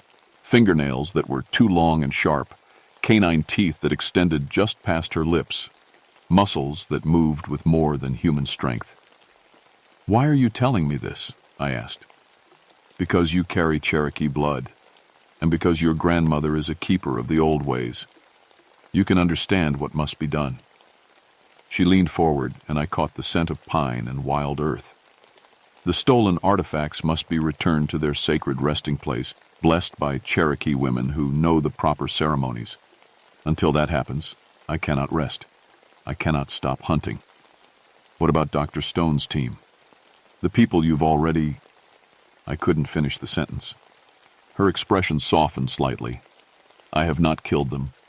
Death would be mercy compared to what they experienced. They violated the most sacred laws of my people, so I showed them the price of that violation. They will live, but they will never forget what they saw." A sound outside made her head snap up, and suddenly she was different, more animal than human, muscles tensed for violence. "More of them come," she said. "The leader, Stone. He thinks he can retrieve his stolen treasures." Through my window, I could see flashlight beams moving through the trees. Dr. Stone had recovered enough to return, and he'd brought help, armed men who clearly weren't park rangers or archaeologists. "He doesn't understand," Ayanna said, rising from her chair. As she stood, her human form began to shift and blur. "He thinks this is about money or academic reputation. He cannot comprehend that he has awakened forces beyond his power to control." "Wait," I said. "There has to be another way." But she was already changing, her beautiful human form flowing like water into something else. In seconds, a massive mountain lion stood in my kitchen, easily twice the size of any natural cat. But the yellow eyes remained intelligent, unmistakably human in their awareness. She padded to the door, then looked back at me with an expression that somehow conveyed both sadness and determination. When she spoke, it was in a voice that combined human speech with the rumbling growl of a large predator. "Tell your grandmother to prepare the cleansing ceremony. If the sacred items are returned and properly blessed before dawn, this can end peacefully. If not," she bared fangs longer than my fingers, "I will do what I was cursed to do." Then she was gone, flowing into the darkness like smoke. I called my grandmother immediately, explaining what Ayanna had told me. While she gathered the materials for a traditional cleansing ceremony, I headed into the forest to find Dr. Stone. I found him all right, along with 4 armed men who looked like mercenaries rather than academics. They were at the original dig site, using floodlights to illuminate their work as they searched for the hidden artifacts. "Dr. Stone," I called out, stepping into their light, "we need to talk." He spun around, and I was shocked by what I saw. The academic I'd met a week ago was gone, replaced by a man who looked like he'd aged 20 years in 7 days. His hair was streaked with gray, his face was gaunt and haggard, and his eyes held the fevered intensity of someone on the edge of madness. "Ranger Creekwater," he said, his voice hoarse. "Perfect timing. You can help us find what that thing took from my camp. Those artifacts don't belong to you, Dr. Stone. They're sacred to the Cherokee people, and taking them was both illegal and—" "Sacred?" He laughed, and it was an ugly sound. "These are priceless archaeological specimens, probably the most important Cherokee artifacts ever discovered. Do you have any idea of what they're worth to museums and collectors?" So that was it. This had never been about academic research. Stone was an artifact thief, planning to sell Cherokee sacred objects to the highest bidder. "You need to return those items to where you found them," I said, "right now, before—" A scream from one of his men cut me off. The mercenary was pointing at the tree line, his rifle shaking in his hands. "There," he whispered. "Do you see it?" In the shadows between the trees, a pair of yellow eyes reflected the floodlights. As we watched, a figure stepped into the light. The Cherokee woman I'd spoken with, but now her transformation was complete. She retained her human intelligence and speech, but her body was that of a massive mountain lion, moving with predatory grace that made every man in the clearing take a step backward. "Marcus Stone," she spoke, her voice carrying clearly across the distance. "You have 3 minutes to return what you stole, or face the consequences of your violation." Stone raised a pistol with shaking hands. "Stay back. I know what you are. Some kind of Cherokee shapeshifter, probably using drugs to create hallucinations. It won't work on me." The Wampus cat tilted her head, almost like she was curious about his denial of what he was clearly seeing. "You still don't understand," she said sadly. "This isn't about threats or fear, Dr. Stone. This is about balance, about justice, about powers older than your civilization." Then she began to change again, and this time the transformation was something out of a nightmare. Her form seemed to shift and flow between human and animal, sometimes both at once, as if the laws of nature no longer applied to her. She grew larger, more massive, until she towered over us like something from ancient legends. 2 minutes, she said, and her voice now carried the rumble of an avalanche. Dr. Stone broke first. Screaming incoherently, he ran to his tent and began throwing out the stolen artifacts, sacred masks, ceremonial tools, carved totems that had rested in Cherokee holy ground for centuries. His mercenaries had already fled, crashing through the underbrush in panic. I helped gather the scattered artifacts while the Wampus cat watched, her massive form slowly shrinking back to something closer to natural mountain lion size. When the last sacred item was collected, my grandmother emerged from the forest, carrying the materials she needed for the cleansing ceremony. What happened next was the most sacred thing I've ever witnessed. My grandmother and Ayanna performed a traditional Cherokee ceremony that had been passed down through generations of women, singing in the old language while sage smoke rose toward the stars. The stolen artifacts were purified, blessed, and returned to their proper resting places in the ceremonial ground. As the ceremony concluded, I watched the Wampus cat transform one final time. The massive predator form faded away, leaving only Ayanna, still recognizably the cursed Cherokee woman, but somehow more at peace than when I'd first seen her. "It is finished," she said to my grandmother in Cherokee. Then, in English to me, "The balance is restored. The sacred mysteries are protected once again." "What happens now?" I asked. She smiled, and for the first time it reached her strange yellow eyes. "Now I return to my vigil. I will guard these sacred places as I have for 2 centuries, but as protector rather than avenger. Those who approach with respect will find me a guardian. Those who come to violate or steal," she shrugged, "they will find me something else entirely." Dr. Stone was arrested by federal marshals the next morning, charged with theft of cultural artifacts from federal land. His academic career was over, and he spent the next several years in federal prison. The members of his team who had been touched by the Wampus cat recovered physically, but none of them ever spoke publicly about what they'd experienced in the mound. Taines. I was promoted to head of Cherokee cultural programs for the entire park system, working directly with tribal elders to ensure that sacred sites received proper protection and respect. The ceremonial ground on Thunderhead Mountain was designated as off-limits to all but traditional Cherokee ceremonies, with enhanced security measures that few people understood the true purpose of. My grandmother lived 3 more years, long enough to see the sacred sites properly protected and the old traditions honored. Before she died, she told me something that I've never shared with anyone else. "Ayanna is not the only guardian in these mountains," she said. "The Cherokee people have always known that some things are too important to leave to human protection alone. The spirits of the land itself watch over what is sacred."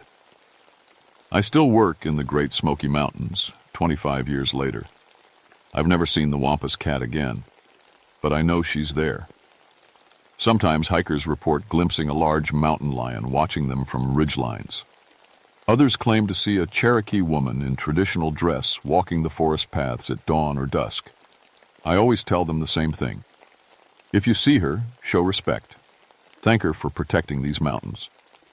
And remember that some places, some things, are sacred to people who lived here long before you arrived.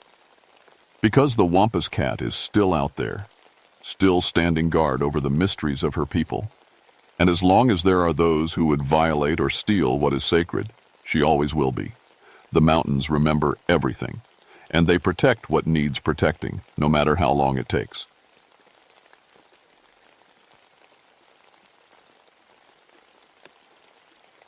My name is Elizabeth Fairchild, and I used to be a veterinarian before I became a park ranger.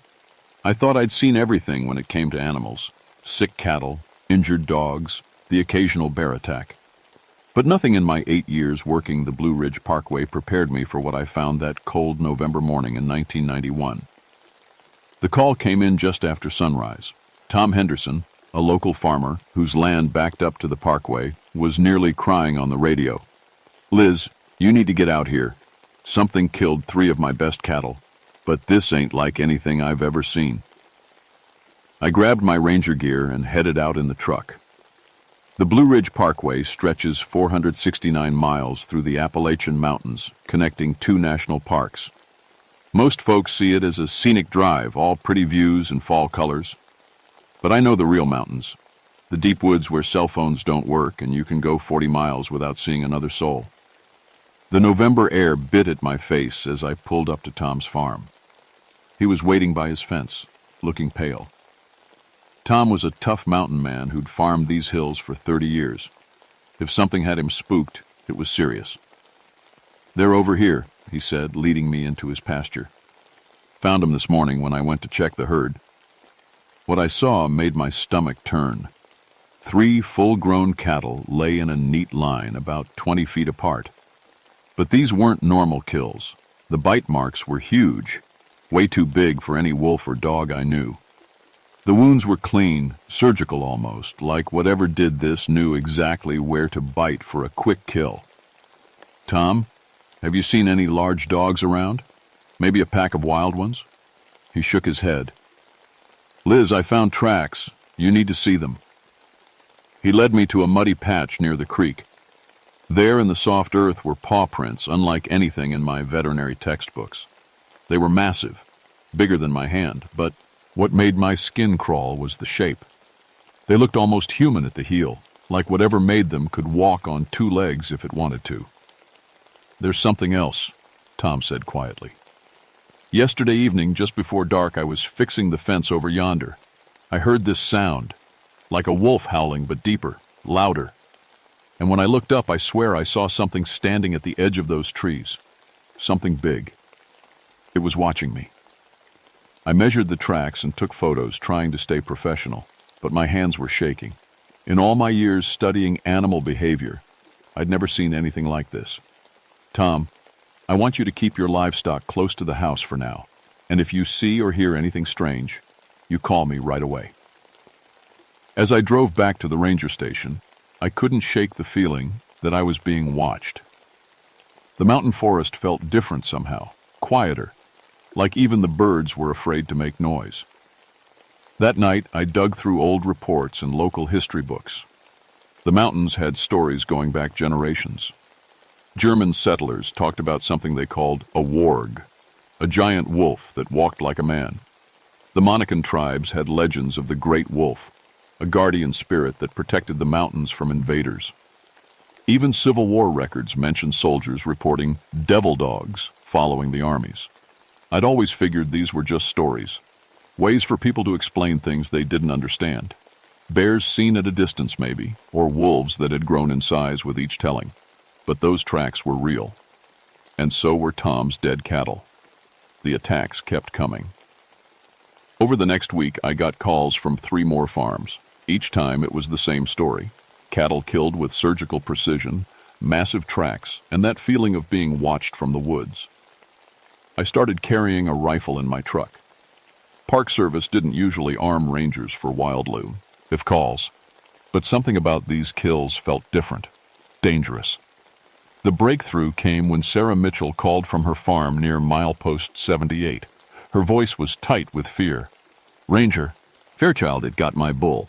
Big Red, he was 200 pounds if he was an ounce. Whatever did this dragged him a quarter mile into the woods. I found the drag marks leading into the forest. Following them felt like the stupidest thing I'd ever done, but I had to know what we were dealing with. The trail led deep into the woods where the trees grew so thick that noon felt like twilight. That's when I found the feeding site. Big Red lay in a small clearing, but he wasn't just killed, he was arranged. The body was positioned facing east, legs straight, head raised like he was sleeping. Around him, smaller bones were laid out in a perfect circle. Rabbit bones, deer bones, even what looked like dog bones. This wasn't random predator behavior.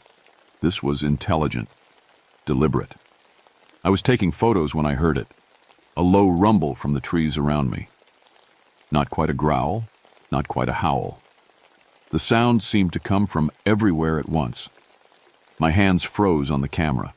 Every animal instinct I had was screaming at me to run, but I forced myself to look up, scanning the tree line. That's when I saw the eyes. Yellow eyes, bright as headlights, watching me from maybe 50 yards away. They were too high up to belong to any normal wolf. Had to be 6 feet off the ground. And they held intelligence.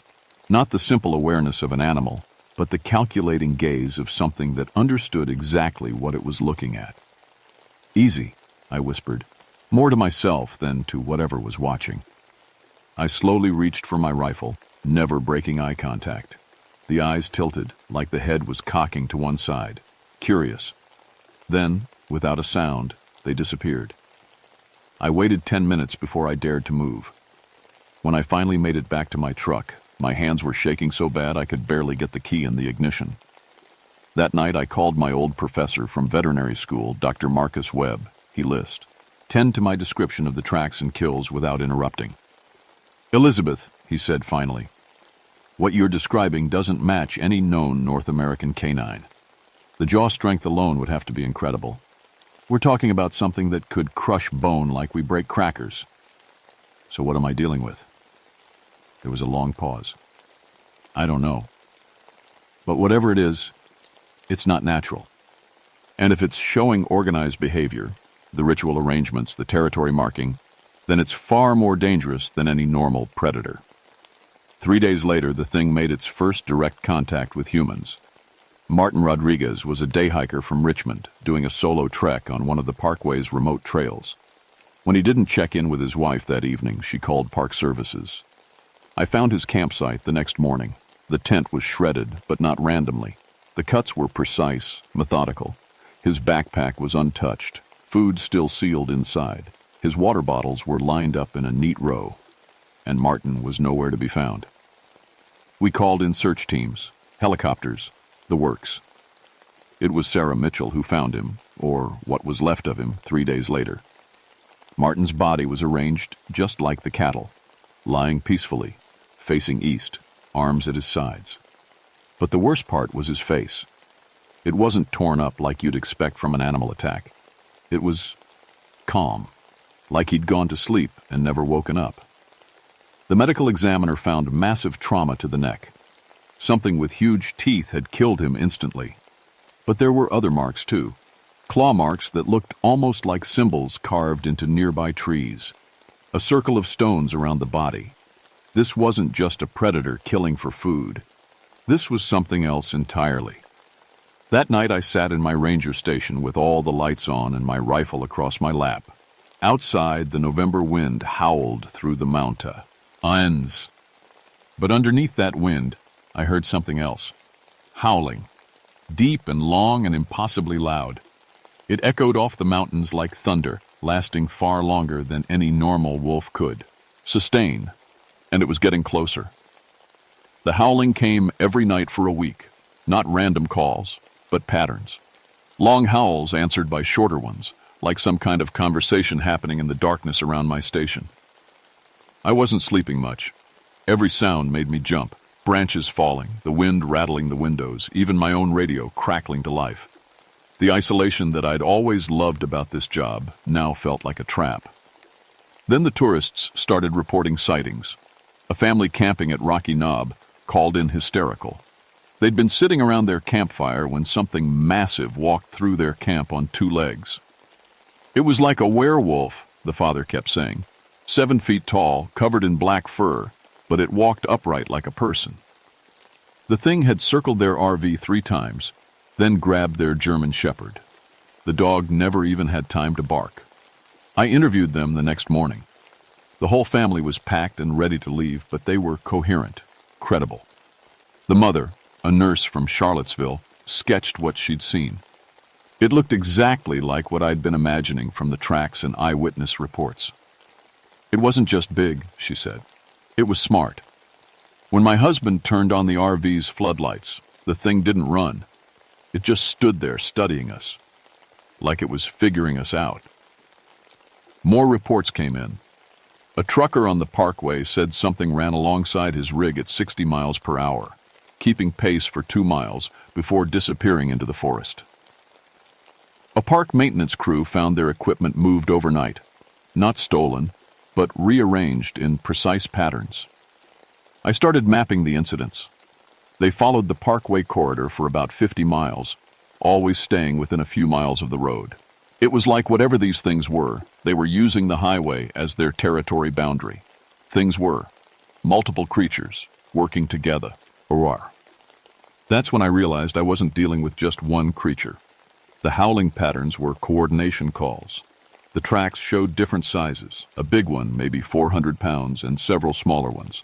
The attacks were coordinated, with some creatures driving prey toward others waiting in ambush. I was dealing with a pack. The worst part was how they seemed to be learning about us. After the RV incident, they started showing interest in vehicles. Tire marks in the mud showed something heavy walking around parked cars. Deep claw marks scored the paint on a Ranger truck left overnight at a trailhead. They were studying us the same way I was studying them. I called the state wildlife office, but they thought I was losing it. Wolves don't behave that way, Elizabeth. You're probably dealing with a few large dogs gone feral. Set some traps, dart them, and relocate them somewhere else. But I knew better. These weren't dogs, and they were getting bolder. The night everything changed, I was doing a late patrol near milepost 85. It was past midnight, snow starting to fall, and I was thinking about heading back to the station when my headlights caught something on the road ahead. A massive black shape was standing right in the middle of the parkway. I stopped the truck about 100 yards away and grabbed my spotlight. When the beam hit it, I saw the creature clearly for the first time. It was enormous. Had to be 7 feet tall even on all fours. Its fur was black as coal, and its head was the size of a bear's, but shaped like a wolf's. When it turned to look at me, those yellow eyes reflected my light like mirrors. But the thing that made my blood freeze was what it did next. It stood up, rose up on its back legs like a person, towering over 8 feet tall now. Its front paws, hands, hung at its sides, and it just stood there looking at me. Not threatening, not preparing to attack. Just looking. We stared at each other for maybe 30 seconds. Then it did something that nearly made me crash the truck. It raised one massive hand and waved. Not a random gesture. A clear, deliberate wave. Like it was saying hello. Then it dropped back to all fours and vanished into the forest so fast I barely saw it move. I sat there shaking for 10 minutes before I could drive again. When I got back to the station, I poured myself 3 fingers of bourbon and tried to make sense of what I'd seen. That thing had recognized me, acknowledged me. Whatever intelligence was behind those yellow eyes, it knew exactly who I was. The next morning, I found huge paw prints in the snow around my ranger station. The creature had been there while I slept, walking around the building, leaving tracks by every window. It had been watching me sleep. That afternoon, I got the call that changed everything. Tom Henderson's voice was tight with terror. "Liz, you need to get out here right now. They got my grandson's school bus." I broke every speed limit getting to Tom's farm. The school bus was sitting sideways across his access road, empty, with the driver's door hanging open. No blood, no signs of struggle, but massive claw marks scored the yellow paint. "Where's Billy?" I asked Tom. His grandson was 8 years old, rode this bus every day from school. "He's safe. Bus driver got the kids out and ran them to my house when those things showed up. But, Liz," Tom pointed toward the tree line, "there's a whole pack of them up there. Been watching us for the last hour." I counted at least 6 pairs of yellow eyes gleaming in the forest shadows. They weren't hiding anymore. They wanted us to see them. "Tom, get Billy and your family into the house and lock the doors. I'm calling for backup." But when I tried my radio, all I got was static. My cell phone showed no signal. They'd cut us off somehow. That's when I heard it, a sound that made my skin crawl. A human voice calling from the woods. "Help. Help me." It sounded like a woman, scared and hurt. Every instinct told me it was a trap, but what if someone was really in trouble? "Stay in the house," I told Tom, then headed toward the forest with my rifle ready. The voice called again, deeper in the woods now. "Please, I'm hurt." But as I got closer, I realized the voice wasn't quite right. The words were human, but underneath them was something else. A rumbling animal undertone, like a recording being played through a broken speaker. I stopped at the tree line. "I'm a park ranger. If you're hurt, come toward my voice." The voice stopped. For a moment, the forest was completely silent. Then the largest creature I'd ever seen stepped out from behind a massive oak tree. It was the one from the road, but standing upright, it looked even more impossible. 8.5 feet tall, covered in thick black fur, with arms like tree trunks and hands that ended in claws longer than my fingers. Its head was a nightmare mix of wolf and something older, more primitive. But its eyes held intelligence that was almost human. When it spoke, its voice was deep as thunder, words carefully formed around teeth designed for tearing flesh. "You are the animal doctor." I nearly dropped my rifle. "You can talk. We remember your kind, the ones who healed the sick beasts, long ago." It tilted its massive head. "You study us. We study you." "What are you?" The creature, I couldn't think of it as just an animal anymore, seemed to consider the question. We are what remains, guardians of the deep places. When the old treaties were broken, we slept. Now we wake. Treaties? Your kind spreads like fire, burns the forests, poisons the streams, kills without need. Its yellow eyes narrowed. We were made to stop this. Made. Not born, not evolved. Made. The Native Americans, I said, pieces clicking together. The Monacan stories about the great wolf. The shamans called us for, and when the land was threatened, gave us purpose, intelligence, made us guardians of what should not be touched. The creature's voice carried centuries of sadness. But guardians can become avengers when pushed too far. I understood now. These weren't just mutated wolves or escaped lab animals. They were something far older and more dangerous. Protectors created by desperate people to defend their homeland.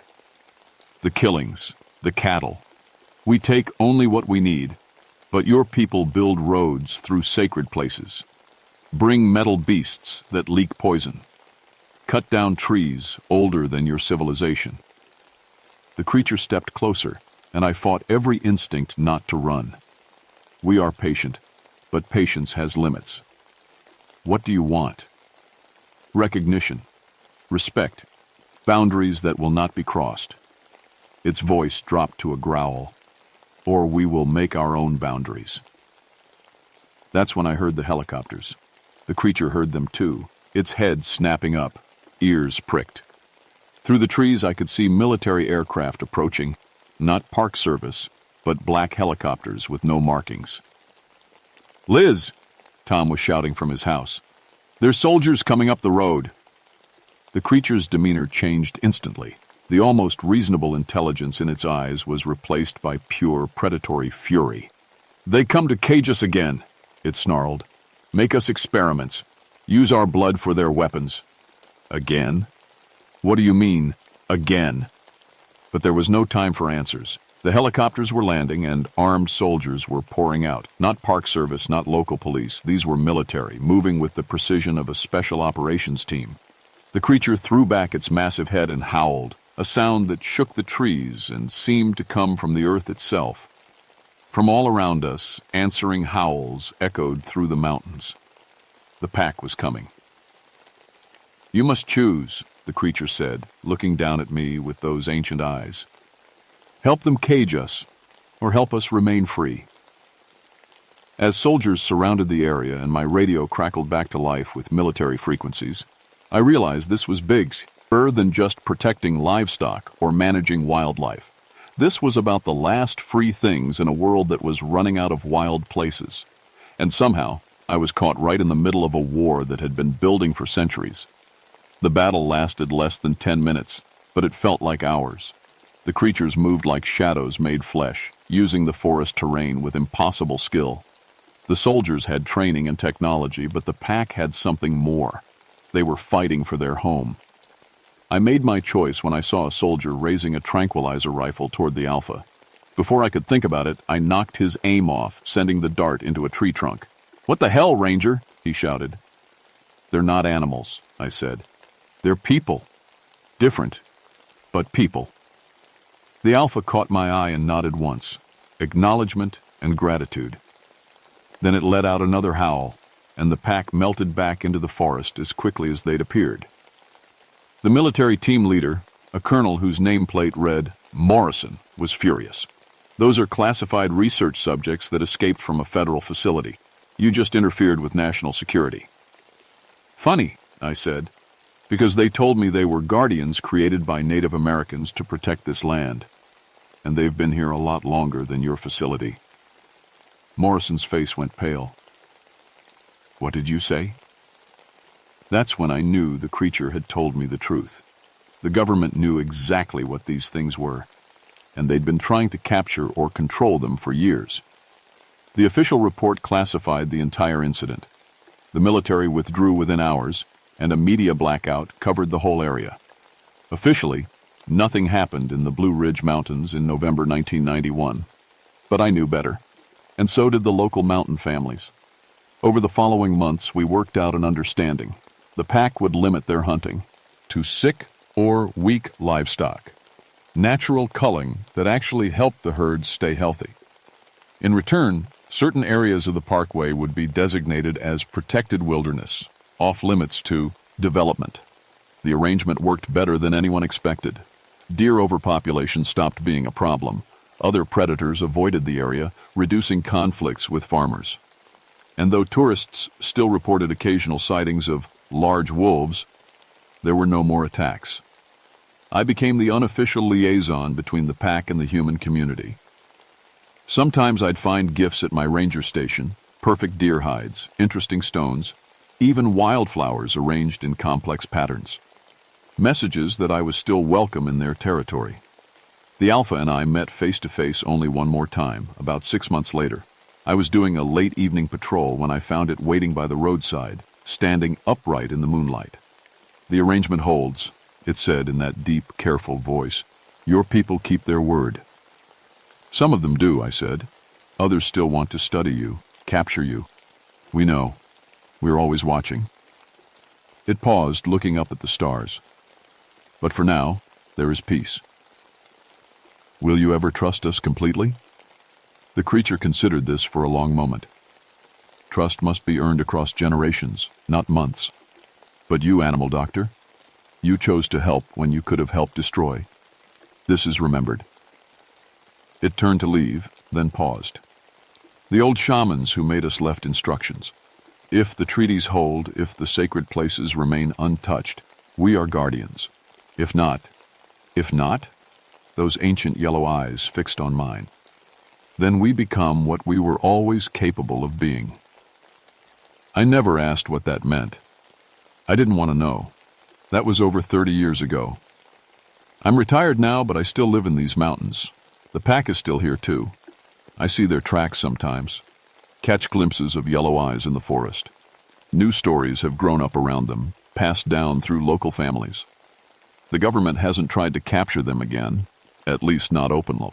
So, maybe they learned their lesson. Maybe they're just waiting for a better opportunity. But I sleep well at night, knowing that something wild and fierce and ancient is out there in the darkness, keeping watch over these old mountains. Some boundaries should never be crossed. Some wild things should stay wild. And sometimes, if you listen carefully on cold November nights when the wind howls through the Blue Ridge, you can still hear them calling to each other across the peaks, guardians singing their ancient songs, reminding the world that not everything can be tamed or caged or controlled. The mountains remember, and so do they. My name is Elizabeth Fairchild, and I learned that the most dangerous creatures aren't always the ones we should fear most. Sometimes, they're the ones protecting us from something far worse.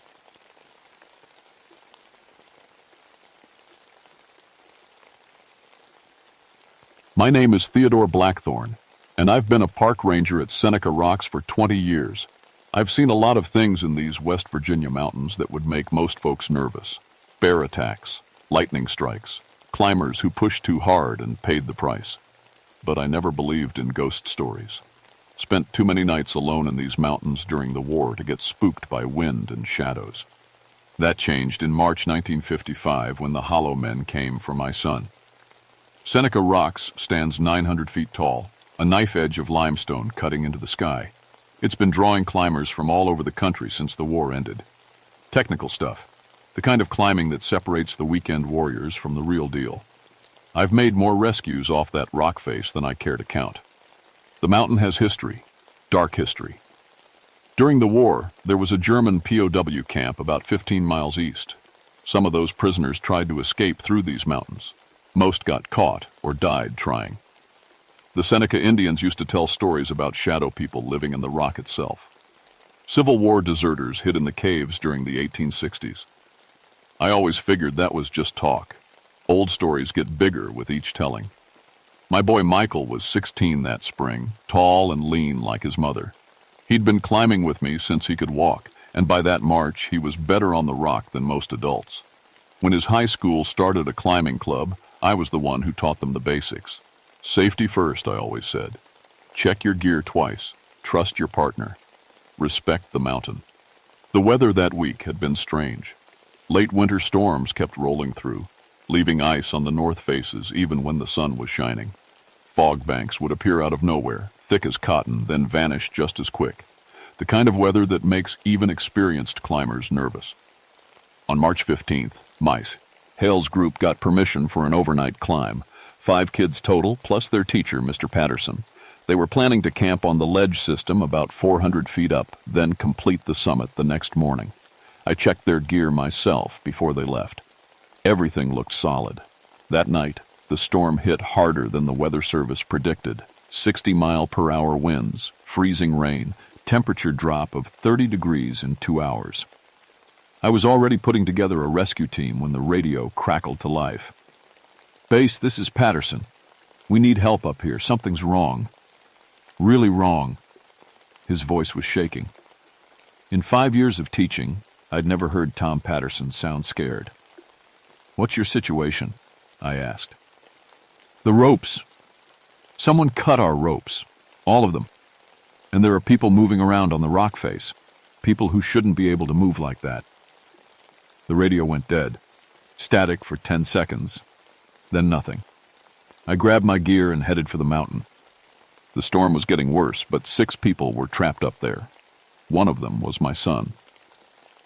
The rescue took 4 hours to organize.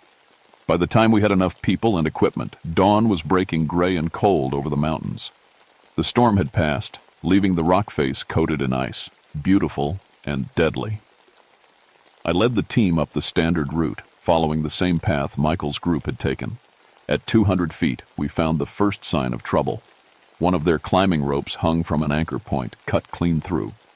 Not frayed or broken, cut. The end looked like it had been sliced with a surgeon's knife. "Who would do something like this?" asked Jake Morrison, one of my fellow rangers. His daughter Jenny was with Michael's group. I examined the cut more closely. The rope was dynamic climbing cord, designed to stretch under load. Cutting it would take a sharp blade and considerable strength. But more than that, whoever did it would have needed to reach the rope while it was hanging free on the rock face. That meant climbing skills. Expert-level climbing skills. 2. Continued up. At 300 feet, we found more cut ropes.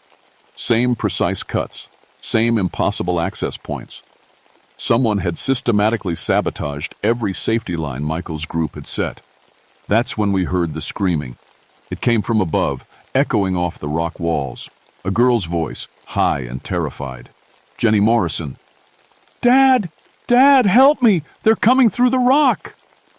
Jake started climbing faster, his safety protocols forgotten. I grabbed his harness. "Easy. We do this right, or we all die up here." But I was fighting my own panic. That was my boy up there, too. We reached the ledge system at 400 feet just as the sun broke through the clouds. What we found didn't make sense. Michael's group was pressed against the back wall of a narrow ledge, maybe 20 feet long and 4 feet deep. They looked like they'd been awake all night, eyes wide with exhaustion and fear. Their camping gear was scattered, sleeping bags torn, food supplies trampled. "Thank God," Patterson said when he saw us. "They've been gone for an hour, but they'll be back." "Who'll be back?" I asked. Jenny Morrison pointed at the rock face with a shaking finger. "The men with no faces. They came out of the stone." I looked where she was pointing. Solid limestone, no cracks big enough for a person to hide in.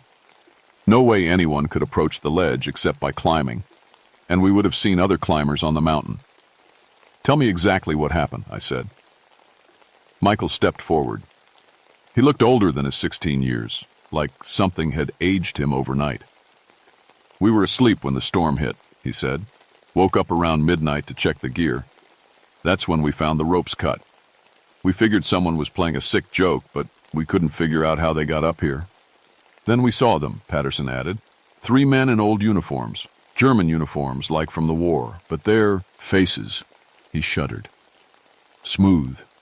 No eyes, no mouth, no nose. Just blank skin where a face should be. They moved through the rock like it was water," Jenny whispered. reached right through the stone and tried to grab us. I wanted to tell them they'd imagined it. Stress, exhaustion, and fear can make people see things that aren't there. But the cut ropes were real. The destroyed campsite was real. And there was something else, a smell hanging in the air. Ozone and metal, like the air after lightning strikes. "We need to get you down," I said. "Now." That's when the temperature dropped 20 degrees in 10 seconds. Frost formed on the rock around us. Our breath came out in white puffs. And from somewhere inside the mountain, we heard a sound like machinery starting up, a low hum that seemed to come from the stone itself. "They're coming back," Michael said. The rock face in front of us began to ripple like water. 3 figures emerged from the solid limestone.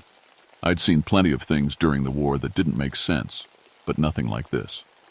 They moved with mechanical precision, wearing Wehrmacht uniforms that looked fresh from the factory. But their faces, God help me. Jenny was right. Smooth expanses of pale skin where human features should have been.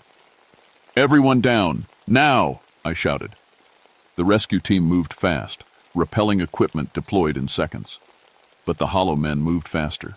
One of them reached out with impossible speed, grabbing for Jenny Morrison as Jake lowered her over the ledge edge. I watched its hand pass through the rock face like the stone wasn't there, emerging just inches from Jenny's ankle.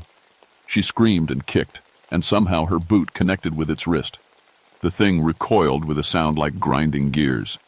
"They're solid when they want to be," Patterson gasped as we lowered him down. 2 more hollow men appeared from different sections of the rock face. They moved with purpose, trying to cut off our escape routes. I realized they were hurting us, forcing us toward a specific section of the cliff. "The cave," Michael said, pointing to a dark opening in the rock that I'd never noticed before. "They want us to go in there." I'd been climbing Seneca Rocks for 20 years. I knew every crack, every ledge, every possible route. That cave hadn't been there yesterday. "Down! Everyone down!" I ordered. But as Jake Morrison reached the bottom of his rappel, one of the hollow men materialized directly below him. Its hands closed around Jake's ankles with mechanical strength. I heard bones crack. Jake screamed and tried to pull his sidearm, but the thing moved too fast. It dragged him toward the new cave entrance, his safety rope snapping under the strain. The cut was precise, surgical, just like the climbing ropes. "Jake!" Jenny screamed from above. I made a decision that still haunts me.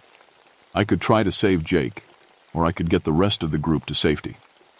The hollow man was already pulling him into the cave, and there were 2 more of the things moving toward our position. "Keep moving," I shouted. "Everyone keep moving." We rappelled as fast as safety allowed, but it wasn't fast enough. By the time we reached the ground, Jake Morrison had vanished into the mountain. The cave entrance sealed itself, rock flowing together like liquid, leaving no trace it had ever existed. Jenny Morrison collapsed, sobbing. The rest of the group huddled together, staring up at the cliff face where normal rock showed no sign of the morning's impossibilities. "We have to go back for him," Jenny said. "We have to find my dad." I wanted to tell her we would, but I'd seen Jake dragged into solid stone by things that shouldn't exist. And I was starting to remember stories from the war, rumors about German experiments, research facilities hidden in mountains, projects that went beyond conventional weapons. That afternoon, I sent the group back to town with the other rangers. They needed medical attention and safety. But I stayed behind with Michael. If there were answers to be found, they were somewhere in these mountains. "Dad, those uniforms," Michael said as we set up camp in the valley below the rocks. "They looked new." I noticed that too. And the way they moved, like machines. I'd been thinking the same thing. During the war, I'd heard rumors about German research into artificial soldiers, projects that combined technology with other things the regular army wasn't supposed to know about. That night, we heard the machinery sounds again, humming and clicking like a factory running deep underground. Electronic beeps that had no business existing in these mountains. And voices, human voices speaking German, echoing from somewhere inside the rock itself. "There's something down there," Michael said. "Something big." The next morning, we found the entrance. Not the cave that had appeared and vanished during the rescue, but an older opening hidden behind a rock fall on the mountain's north side. The entrance was camouflaged with sophisticated stonework that matched the natural rock perfectly, but there were tool marks if you knew where to look. Engineering work from the 1940s. Michael found the activation mechanism, a sequence of stones that had to be pressed in the right order. German efficiency, even in their hidden entrances. The passage beyond was clearly artificial. Smooth concrete walls, electric lighting that still functioned, air that smelled of machinery and chemicals. We were looking at a German installation that had been operating in American mountains for over a decade. "Dad," Michael whispered, "what did they do here?" I checked my service pistol and started down the tunnel. "We're about to find out." The underground facility was vast, room after room of equipment I didn't recognize, corridors that stretched deeper into the mountain than should have been possible. Everything was clean, maintained, operational. Someone, or something, had been taking care of this place for 10 years. We found the first laboratory 50 feet underground. Surgical equipment, examination tables, and tanks filled with murky liquid. Floating in the tanks were body parts, arms, legs, torsos, but nothing looked quite human. The proportions were wrong, the skin too pale, the joints moved in ways that made my stomach turn. "Jesus Christ," I whispered. Michael was examining a wall covered with photographs and documents. Everything was labeled in German, but the pictures told the story clearly enough. Human subjects being modified piece by piece into something else. The surgical removal of facial features, the replacement of bone and muscle with mechanical components, the step-by-step creation of perfect soldiers who felt no pain, no fear, no doubt. "Dad, look at this." He was holding a file with an English translation paper-clipped to the front. The header read, "Project Ahnenerbe, Hollow Soldier Initiative." I read over his shoulder. Dr. Klaus Richter, SS Oberfuhrer, had been tasked with creating the ultimate soldier, someone who could infiltrate enemy positions, operate behind enemy lines indefinitely, and eliminate targets with mechanical precision. The removal of human emotions and facial features was intended to make them unrecognizable and psychologically disturbing to enemy forces. The POW camp, I realized. It wasn't just a camp, it was a supply source. We found more rooms, dormitories filled with beds that had been slept in recently, a kitchen with food preparation equipment and German military rations dated 1955, a communications room with radio equipment that could reach anywhere in the world. And then we found the storage facility. Row after row of vertical chambers, each containing a hollow man in suspended animation. Hundreds of them, maybe thousands, waiting in artificial sleep.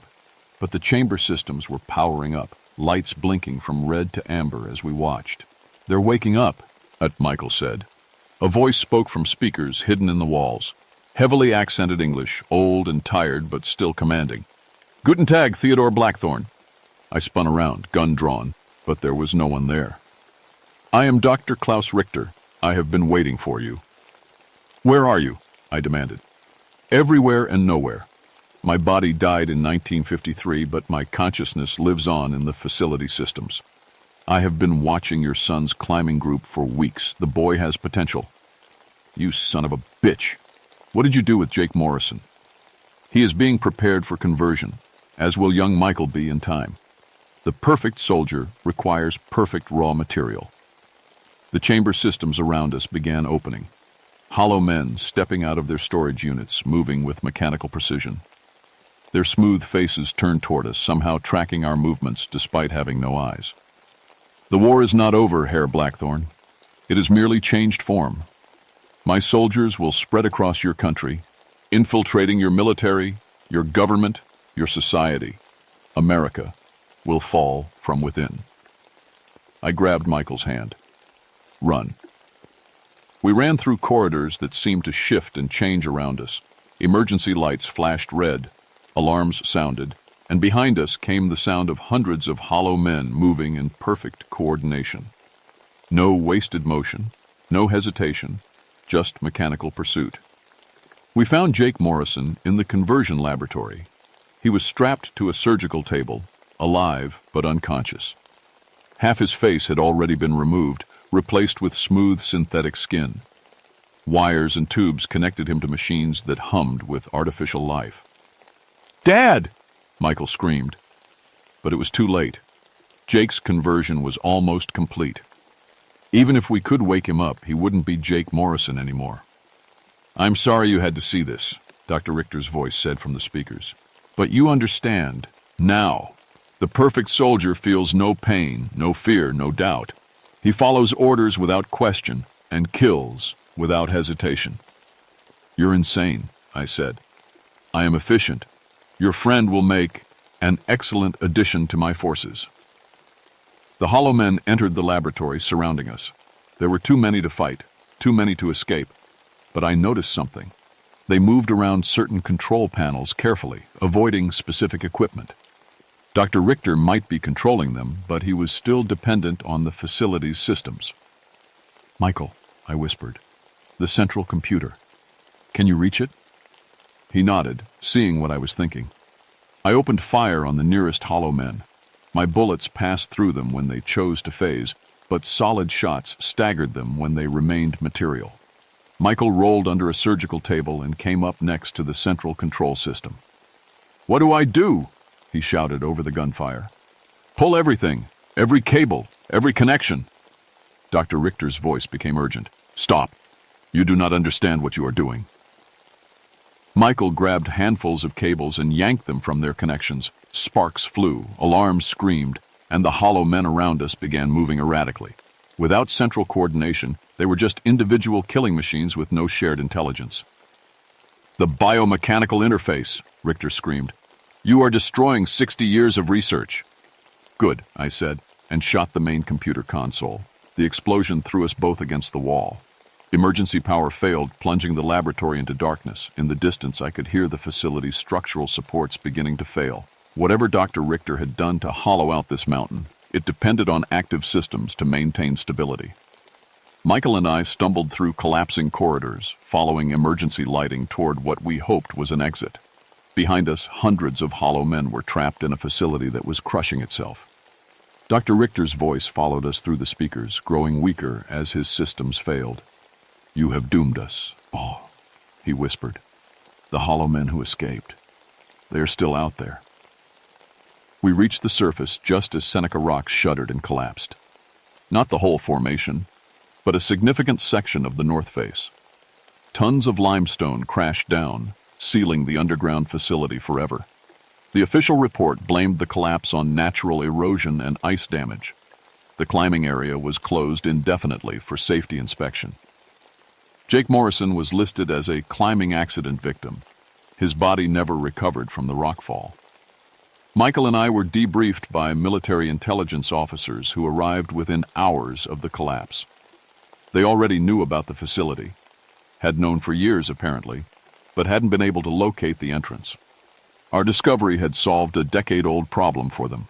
We signed papers that basically said we'd never talk about what happened. National security, they said. Potential panic if the story got out.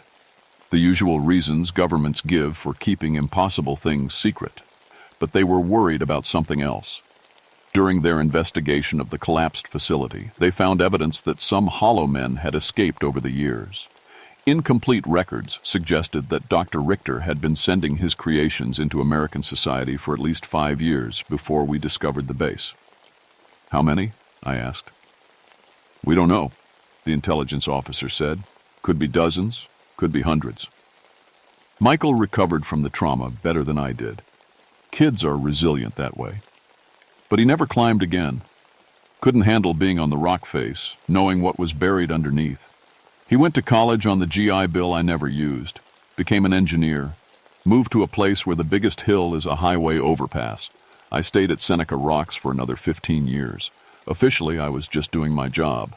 Unofficially, I was watching, making sous. Nothing else emerged from those mountains.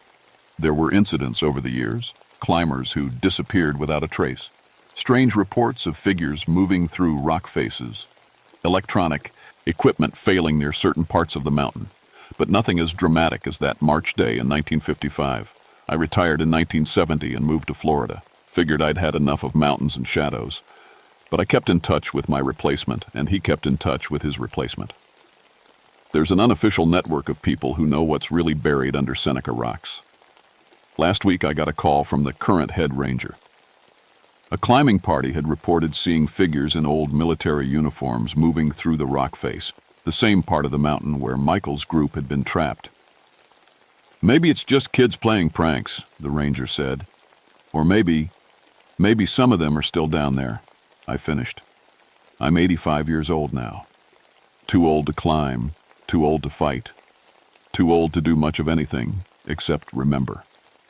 But I still wake up some nights thinking about Dr. Richter's final words. The hollow men who escaped. They're still out there. And sometimes when I watch the news and see politicians or military leaders speaking with perfect composure, showing no emotion even when discussing terrible things, I wonder if their faces are a little too smooth, a little too perfect, a little too much like the hollow men of Seneca Rocks. My name is Theodore Blackthorne, and I've told you the truth about what happened in those mountains. Whether you believe it or not is up to you. But if you ever find yourself climbing at Seneca Rocks, and you see figures moving through the stone itself, don't try to get a closer look. Just run.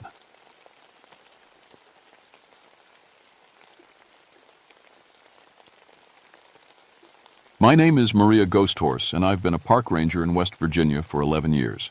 People always ask about my last name. My mom was half Shawnee, Dad was Irish. Growing up, I heard plenty of old stories from both sides of the family, but I learned early on that the wilderness doesn't care about legends. It cares about facts. Dolly Sod's wilderness is not like other parks. 17,000 acres of high plateau that feels more like Alaska than West Virginia. The elevation changes everything. You can have snow in October while it's 70 degrees down in the valleys. The bog plants up there don't belong in our state at all. Scientists say they're leftovers from the Ice Age, trapped on this mountain when the world warmed up. The terrain plays tricks on you. Everything looks the same. Endless stretches of rocks and stunted trees. Your compass spins like a toy because of all the iron in the ground. Even experienced hikers get turned around. That's why they need rangers like me. October 15th, 1988, started like any other day. I was checking trail conditions after an early snowfall when my radio crackled to life. "Maria, we got another one." Dispatch sounded tired. "Missing hiker report. Bradley Matthews, age 34, from Pittsburgh. Due back yesterday." I sighed. Third one in 6 weeks. "Same area?" "Yeah, northern section near Bear Rocks." I'd been hoping the pattern would break. 3 experienced backpackers, all vanished in the same general area. We'd searched for weeks and found nothing, not even a torn piece of clothing. "I'm heading up there," I said into the radio. "John's already on his way." John Wyndham had been my training officer when I started. 62 years old, knew Dolly Sods better than anyone. If John couldn't find someone, they probably didn't want to be found. The hike to Bear Rocks took me 2 hours. The snow was getting heavier, which meant we'd have to call off any helicopter search. Weather changes fast up there. You might start in sunshine and end up in a blizzard.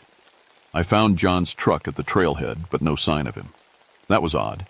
John always left notes about which trail he was taking.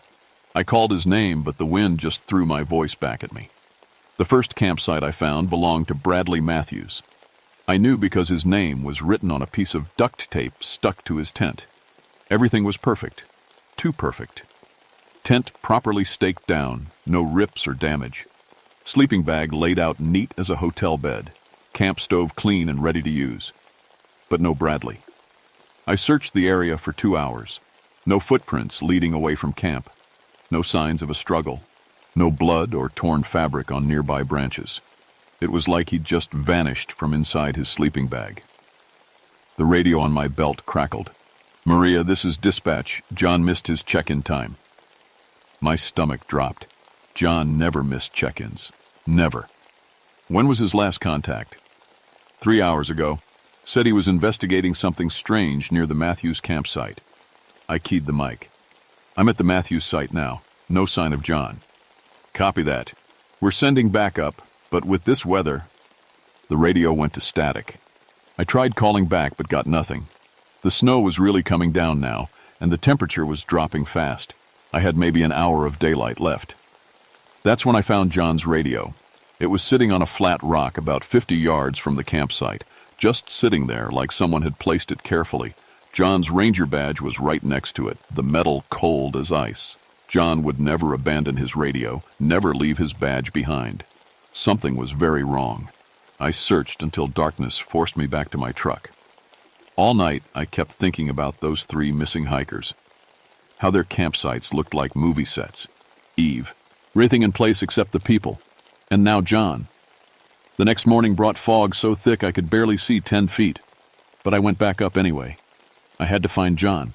That's when the strangeness really started. The fog wasn't normal. I've seen mountain fog before. It rolls and shifts with the wind. This stuff hung in the air like it was painted there. Thick as cotton and dead still. I followed the trail by memory, stopping every few minutes to call John's name. The sound seemed to die just a few feet from my mouth, like the fog was swallowing it. About a mile from where I'd found John's radio, I came across something that made my skin crawl. Animal tracks in the mud. Deer, rabbit, even a bear print. But they all stopped at the same invisible line, like the animals had hit a wall. On one side, normal forest floor covered with tracks. On the other side, nothing. Not even bug tracks. The silence was wrong, too. No bird calls, no rustling leaves, no insect buzz. Just my boots on the trail and my own breathing. I was studying the track line when I heard voices. Help! Please! I spun around, hand on my radio. Hello? Who's there? Maria? Over here? It sounded like John, but muffled and far away. I followed the voice deeper into the fog. The temperature started dropping. I could see my breath, even though it had been warm minutes before. John, where are you? This way. Hurry. I pushed through some low branches and stumbled into a clearing I'd never seen before. In the center stood an old camping tent, olive green and obviously expensive. A camp chair sat beside it, and a small fire ring held cold ashes. But the tent was empty. Worse than empty. It looked like whoever had been inside had just vanished mid-action. A book lay open, reading glasses balanced on top. A cup of coffee sat on a camp table, still half full but cold as ice. This had to be from one of the missing hikers. Maybe Jessica Chen. She'd disappeared 4 weeks ago. John? I called again. Silence. I photographed everything, then carefully searched the tent. Jessica's doctor. Ivor's license was in a wallet on the sleeping bag. All her gear was accounted for. Hiking boots lined up neat as you please, clothes folded in her pack. Even her toothbrush was laid out beside a travel-sized tube of toothpaste. People don't fold their clothes when they're running for their lives. I was zipping up the tent when I saw them. Footprints in the soft earth beside the fire ring. But these weren't boot prints. They were bare feet, long, narrow, with toes that stretched further than any human foot should. The prints were deep, like whatever made them was very heavy. But here's the thing that made my hands shake. They had no warmth. I'd seen plenty of animal tracks that had filled with water or ice. These were different. The ground around them was actually frozen, even though the air temperature was above freezing. I followed the tracks to the edge of the clearing where they just stopped. Not like the thing had jumped or climbed a tree. Just stopped, like it had vanished into thin air. My radio squawked, making me jump. Maria, this is Dave Morrison. You copy?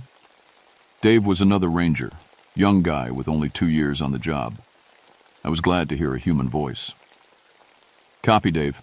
What's your location? About 2 miles north of Bear Rocks. Maria, I found something weird. You need to see this. On my way. I marked the campsite with orange flagging tape and headed toward Dave's position.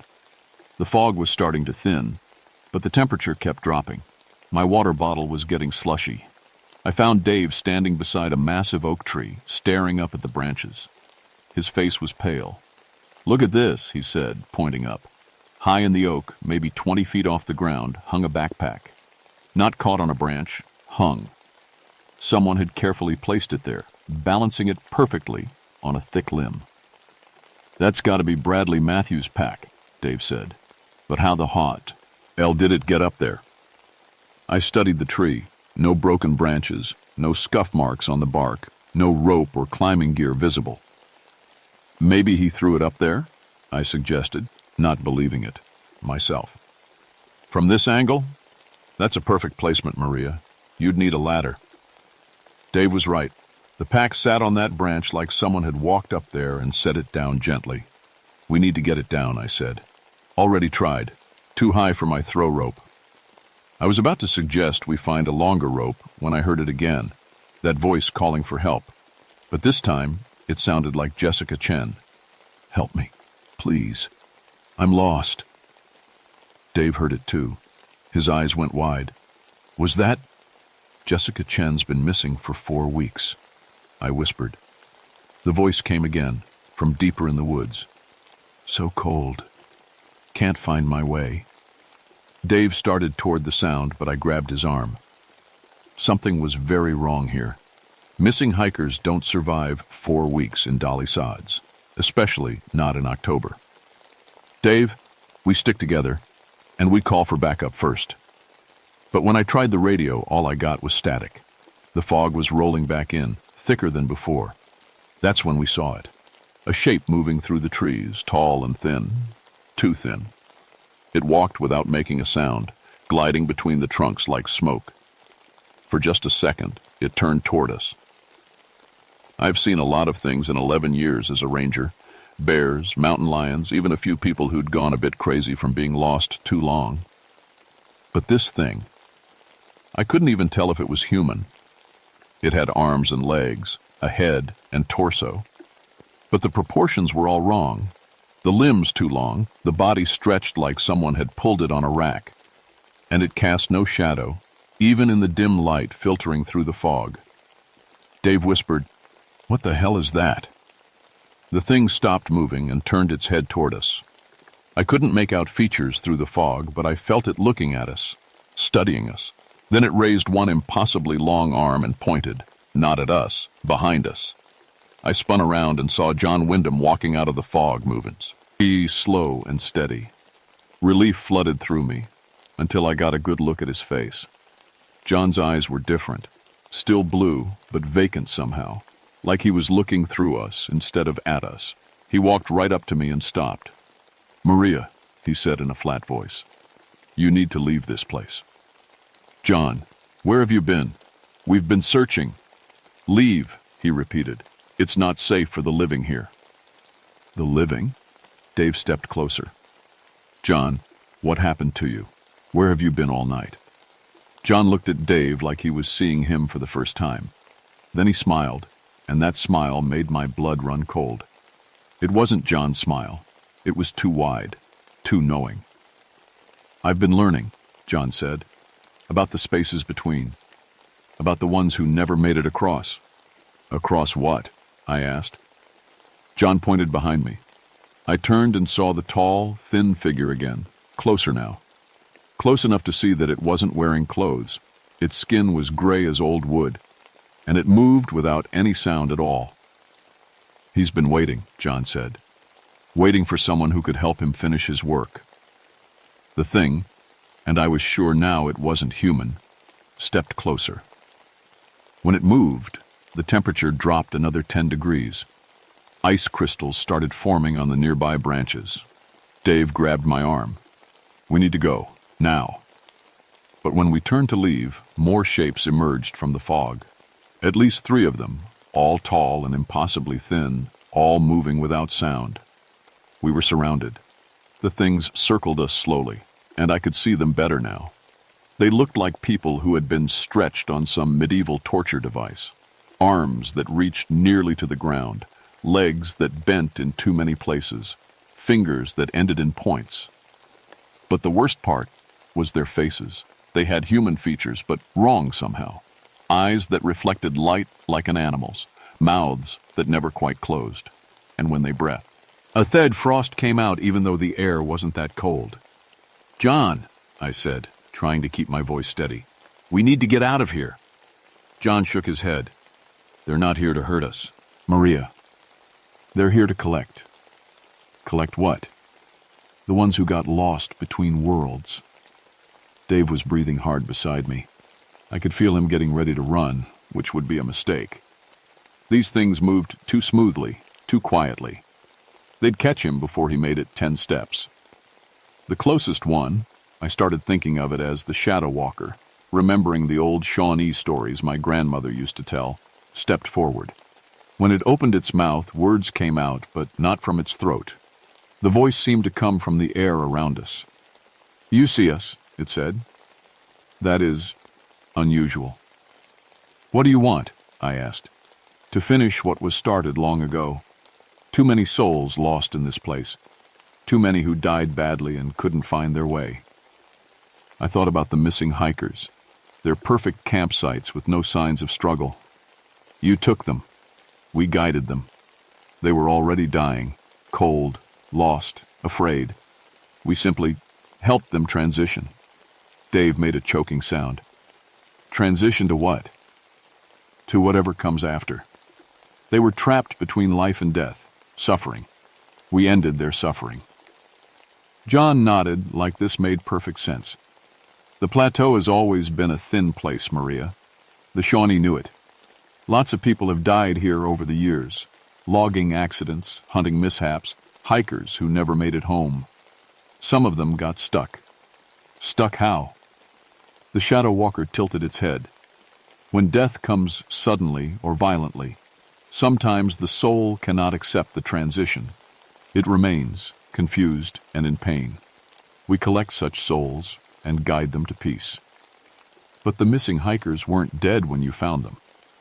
They would have been, soon. The cold would have taken them within hours. We simply accelerated the process, made it gentler. Dave stepped backward, right into another one of the creatures. It put a long-fingered hand on his shoulder and he screamed, not from pain, from cold. Ice was spreading from where the thing touched him, turning his jacket white with frost. Let him go, I shouted. The Shadow Walker looked at me with those reflecting eyes. He will serve our purpose, as will you. We need the living to help guide the dead. What are you talking about? You have the sight. You can see us when others cannot. You can speak to both worlds. We have been waiting for someone like you. I was starting to understand. You want me to help you kill people. We want you to help us save them. The plateau is full of trapped souls, Maria Ghost Horse. They have been suffering for decades. We can end that suffering, but we need someone who walks in both worlds to guide them. John stepped closer. It's not so bad, Maria. Once you accept it, there's no more pain, no more fear. Just peace. John, this isn't you talking. It's more me than I've ever been. I know things now. I understand the bigger picture. Dave was getting paler by the second. The ice was spreading up his arm and his breathing was getting shallow. Whatever that thing was doing to him, it was killing him slowly. Stop, I said. I'll listen to what you have to say. Just let Dave go. The Shadow Walker considered this. He has already begun the transition. To stop now would cause him great pain. I don't care. Let him go or this conversation is over. The creature holding Dave looked to the Shadow Walker, who nodded slightly. Dave stumbled away from it, gasping. The ice on his jacket started melting immediately, but he looked like he'd aged 10 years in the past minute. Smart choice, I told him quietly. Stay close to me. The Shadow Walker moved closer, and I could smell something like old leaves and standing water. There are 43 souls trapped on this plateau, Maria Ghost Horse. Men who died in logging accidents in the 1920s. Hunters who froze to death in unexpected storms. Children who wandered away from their families and were never found. They have been here for decades, in pain, unable to move on. Why can't they move on by themselves? Because they died in fear and confusion. They do not understand that they are dead. They keep trying to return to life, but they cannot. So they remain, caught between worlds, suffering endlessly. We can guide them across, but we need someone living to help them understand. John nodded. I've seen them, Maria. The trapped ones. They're everywhere up here, wandering around, calling for help. It's heartbreaking. And the missing hikers? We're dying anyway, the Shadow Walker said. Cold exposure. Within hours, they would have been trapped souls themselves. We offered them a gentler death and immediate guidance to the other side. It was mercy. Dave was shivering beside me, but his color was coming back. They're talking about murder, he wisped. No, the Shadow Walker said, somehow hearing him. We speak of mercy, of ending suffering that has lasted decades, but we cannot do it alone. The trapped souls will not trust us. We are too different from what they remember of life. They need someone who still lives, someone who can bridge both worlds. I thought about my grandmother's stories, about the old Shawnee belief that some people could walk between the world of the living and the world of the dead. Psychopomps, she'd called them. Guides for souls who couldn't find their way. What happens if I say no? The suffering continues, for them and for future hikers who get lost on this plateau. The spiritual imbalance grows stronger each year. Soon, the boundary between worlds will become so thin that the dead will begin appearing to everyone, not just those with the sight. And if I say yes, you help us guide the trapped souls to peace. The plateau is cleansed, the balance is restored, and you return to your life, changed but unharmed. What about John? John smiled that not quite right smile again. I chose to stay and help. Someone needs to remain as an anchor between worlds. But that choice is mine, Maria. Yours is different. Dave grabbed my arm. Maria, we can't trust these things. They're not human. The Shadow Walker turned its strange eyes on Dave. No. We are what humans become when they accept death fully. We are what awaits on the other side of fear. Then why do you need us at all? Because the trapped souls are still too close to human. They cannot see us clearly. They see only darkness and terror. But you they will recognize as one of their own. You can comfort them as they cross over. I looked around at the circle of creatures surrounding us.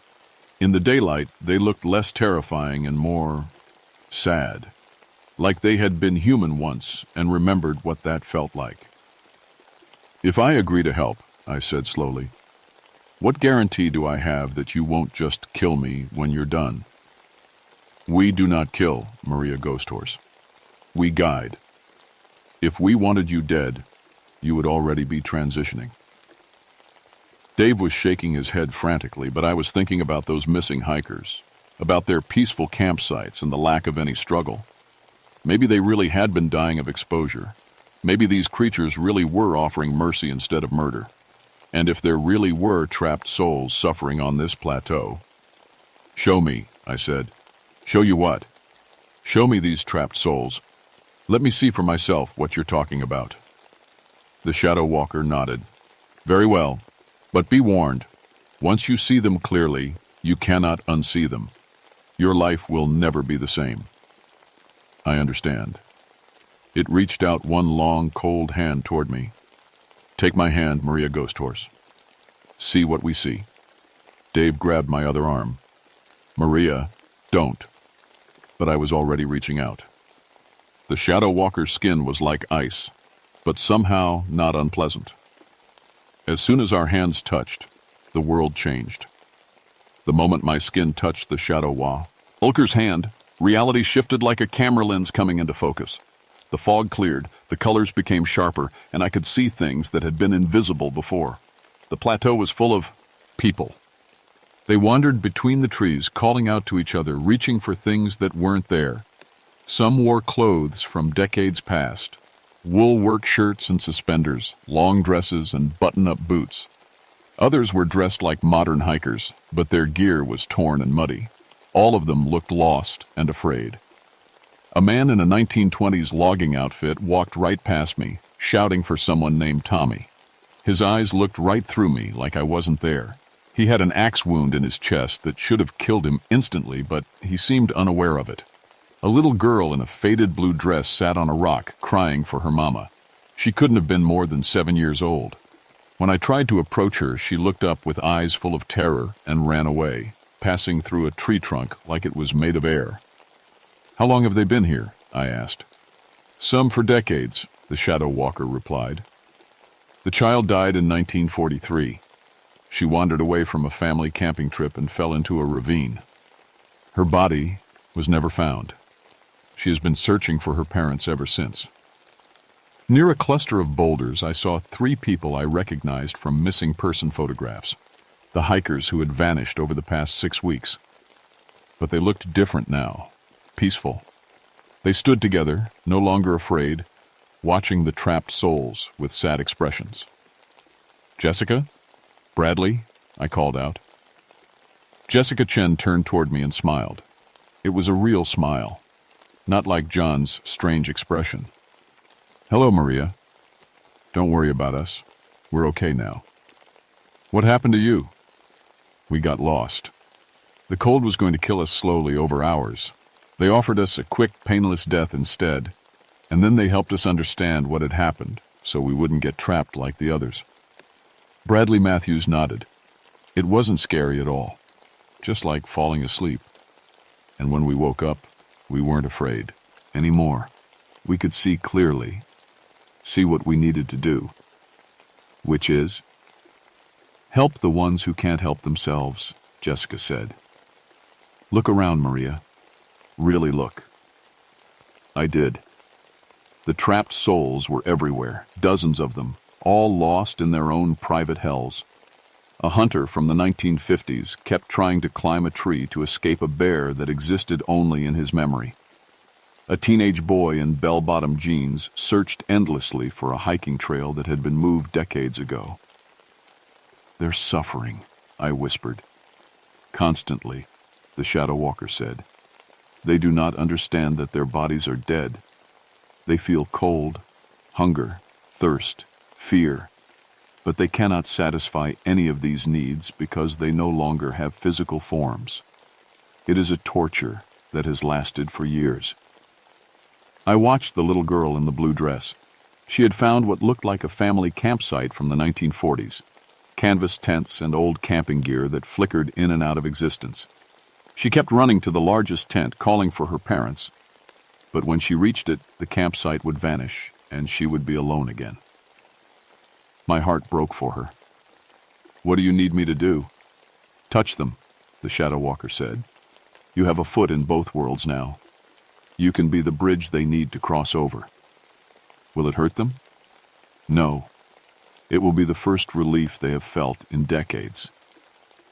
I approached the little girl slowly, the way I would approach a frightened animal. She looked up at me with huge, sad eyes. "Hi there," I said softly. "What's your name?" "Annie," she whispered. "I can't find my mama and daddy. We were camping, and I went to pick flowers, and now I can't find them. Annie, I'm going to help you find them. But first, I need to tell you something important. Can you listen to me?" She nodded. "You got hurt when you were picking flowers. You fell down and got hurt very badly. Your mama and daddy have been looking for you for a long time, but they're not in this place anymore." "I don't understand." I knelt down so we were at eye level. "Annie, your body stopped working when you fell, but the part of you that thinks and feels, that's still here. And there are people waiting for you on the other side who can take you to your mama and daddy." She tilted her head. "Other side of what?" "Other side of being alive. It's not scary, Annie. It's like going home after a very long day." I reached out my hand. "Will you trust me?" She looked at my hand, then back at my face. Slowly, she nodded and took my hand. The moment our skin touched, light exploded around us. Not harsh light, warm, golden light that felt like sunshine and safety and love all wrapped together. Annie gasped, and suddenly she looked different. The fear left her face, replaced by wonder. I can see them, she whispered. Mama and Daddy. They're right there. I looked where she was pointing and saw two figures made of the same golden light, reaching out to her with expressions of joy and relief. Go to them, I said. Annie let go of my hand and ran toward the light. As she reached her parents, all three figures became brighter and brighter until they faded away completely. But before they disappeared, I heard her laughing, the sound of a child who was finally, truly safe. One down, the Shadow Walker said. 42 to go. It took hours. Each trapped soul had their own story, their own confusion and pain. The logger was looking for his friend Tommy, who had died in the same accident 50 years ago. I had to explain that Tommy was already across, waiting for him. The teenage hiker thought he was still trying to find his way back to the parking lot after getting lost in 1978. Some were harder than others. A hunter from the 1960s refused to believe he was dead, even when I showed him the bullet wound in his chest from his own rifle. It took the combined effort of me, the Shadow Walker, and Jessica Chen to convince him to let go of his fear and move on. But one by one, they crossed over. Each time, there was that explosion of golden light, and then peace. Dave stayed close to me through the whole process, unable to see what I was seeing, but trusting me to do what was right.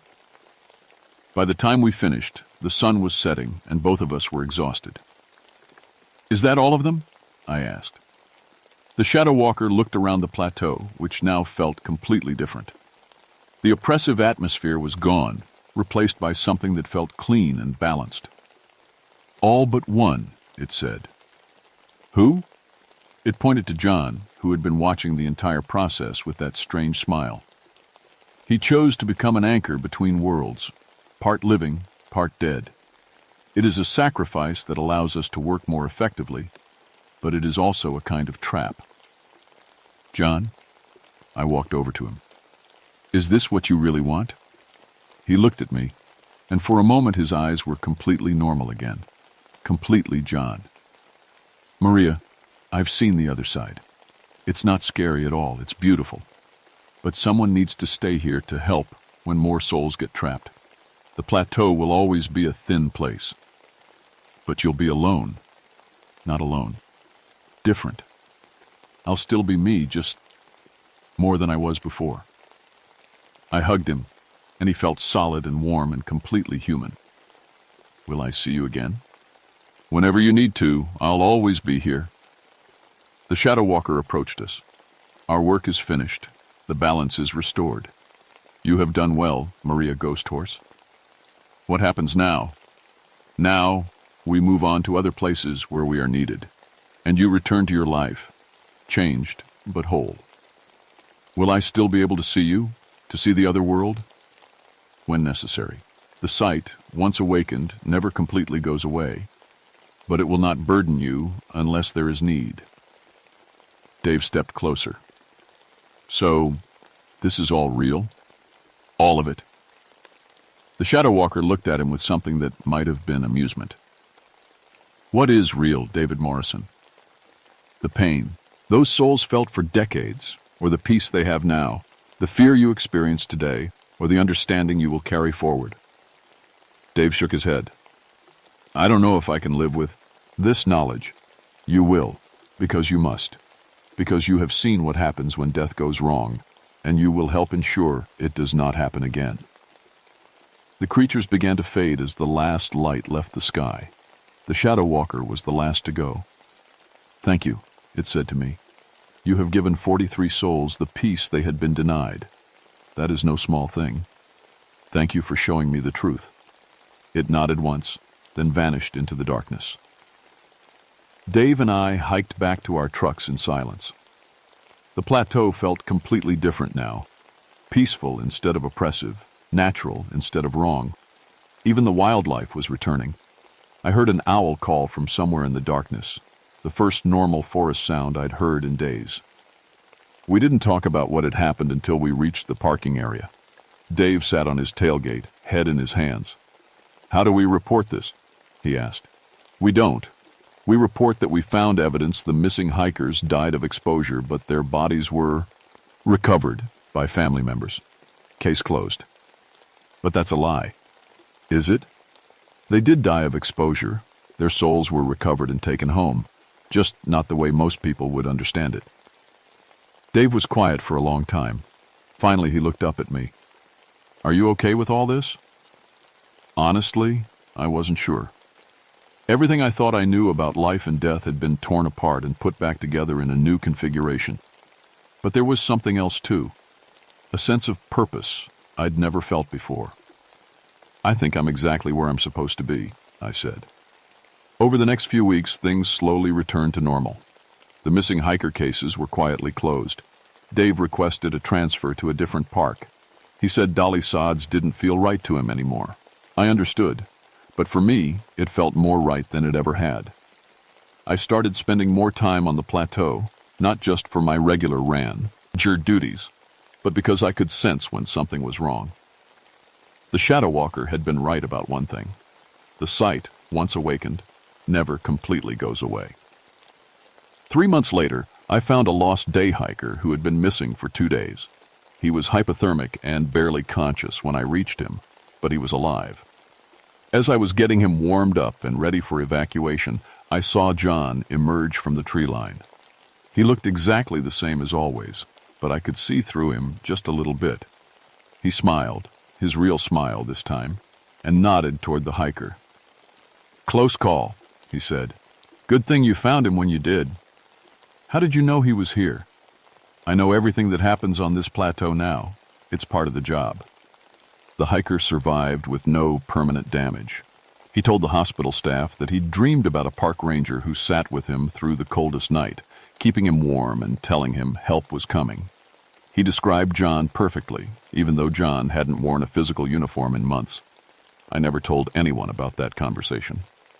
6 months after the Shadow Walker incident, the Shawnee Nation officially recognized me as a bridge walker, someone who can communicate between the world of the living and the world of the dead. It's not a title they give lightly. My grandmother would have been proud. These days, I still work as a park ranger, but my job has expanded beyond what's written in any manual. I'm the person other rangers call when they find something that doesn't make sense, a campsite that feels wrong, animals that won't enter certain areas, equipment that malfunctions for no reason. Usually it's nothing supernatural, but sometimes I'll be hiking through a section of forest, and I'll see someone who doesn't belong there. Someone in clothes from another era or with injuries that should have killed them instantly. They're always confused, always frightened, always looking for something they can't find. When that happens, I stop what I'm doing and I help them understand. I take their hand and show them the light that's waiting for them on the other side of fear. I help them find their way home. It's not the job I trained for, but it's the job I was meant to do. Last week, a family from Ohio came to the visitor center asking about their grandfather, who had disappeared while hunting in Dolly Sods back in 1967. They'd never found his body, never gotten closure. They wanted to know if there was any chance he might still be out there somewhere. I told them the truth, that their grandfather had found peace long ago, and that he wasn't suffering. They didn't understand what I meant, but something in my voice must have convinced them, because they thanked me and said they finally felt like they could let go of their worry. After they left, I walked out to the plateau and found John sitting on his favorite rock, watching the sunset. That was kind of you, he said. It was the truth. The truth comes in many forms. We sat in comfortable silence for a while, watching the last light fade from the sky. The plateau was peaceful now, balanced in a way it hadn't been for decades, but I knew that balance was fragile. There would always be people who died badly, who got lost between worlds, and when that happened, they would need someone to help them find their way. Do you ever regret it? I asked John. Choosing to stay between worlds? He considered the question for a long time. I regret that I can't share a cup of coffee with you anymore, or feel the sun warm my face the way I used to. But I don't regret the choice. Every soul we helped cross over, every person who finds peace instead of getting trapped, it's worth it. Even if it means being alone. I'm not alone, I'm part of something bigger now. And besides, he smiled, I've got the best partner a guide could ask for. As we sat there, I felt the familiar tingle that meant something was approaching from the other world. A figure emerged from the trees, a young woman in hiking clothes, looking around in confusion. Looks like we've got work to do, John said, standing up. I sighed and got to my feet. What's her story? Car accident on the mountain road 3 days ago. She's been trying to find her way back to her car. Doesn't understand why no one can see her. The woman spotted us and hurried over. Oh, thank God, I've been lost for days. My car broke down and I tried to hike out for help, but I can't find the road anywhere. Can you help me? I looked at her pale face, at the way the moonlight seemed to pass right through her, at the confusion in her eyes that I'd seen so many times before. Yes, I said, reaching out my hand. I can help you. But first, let me tell you what really happened. The work continues. It always will. But I'm not afraid of it anymore. I understand now what my grandmother meant when she told those old stories about people who walked between worlds. We're not meant to be feared or pitied. We're meant to be bridges. Some people are born to heal bodies. Some are born to teach minds. I was born to guide souls home when they get lost along the way. And in Dolly Sod's wilderness, under the endless West Virginia sky, I found exactly where I belong.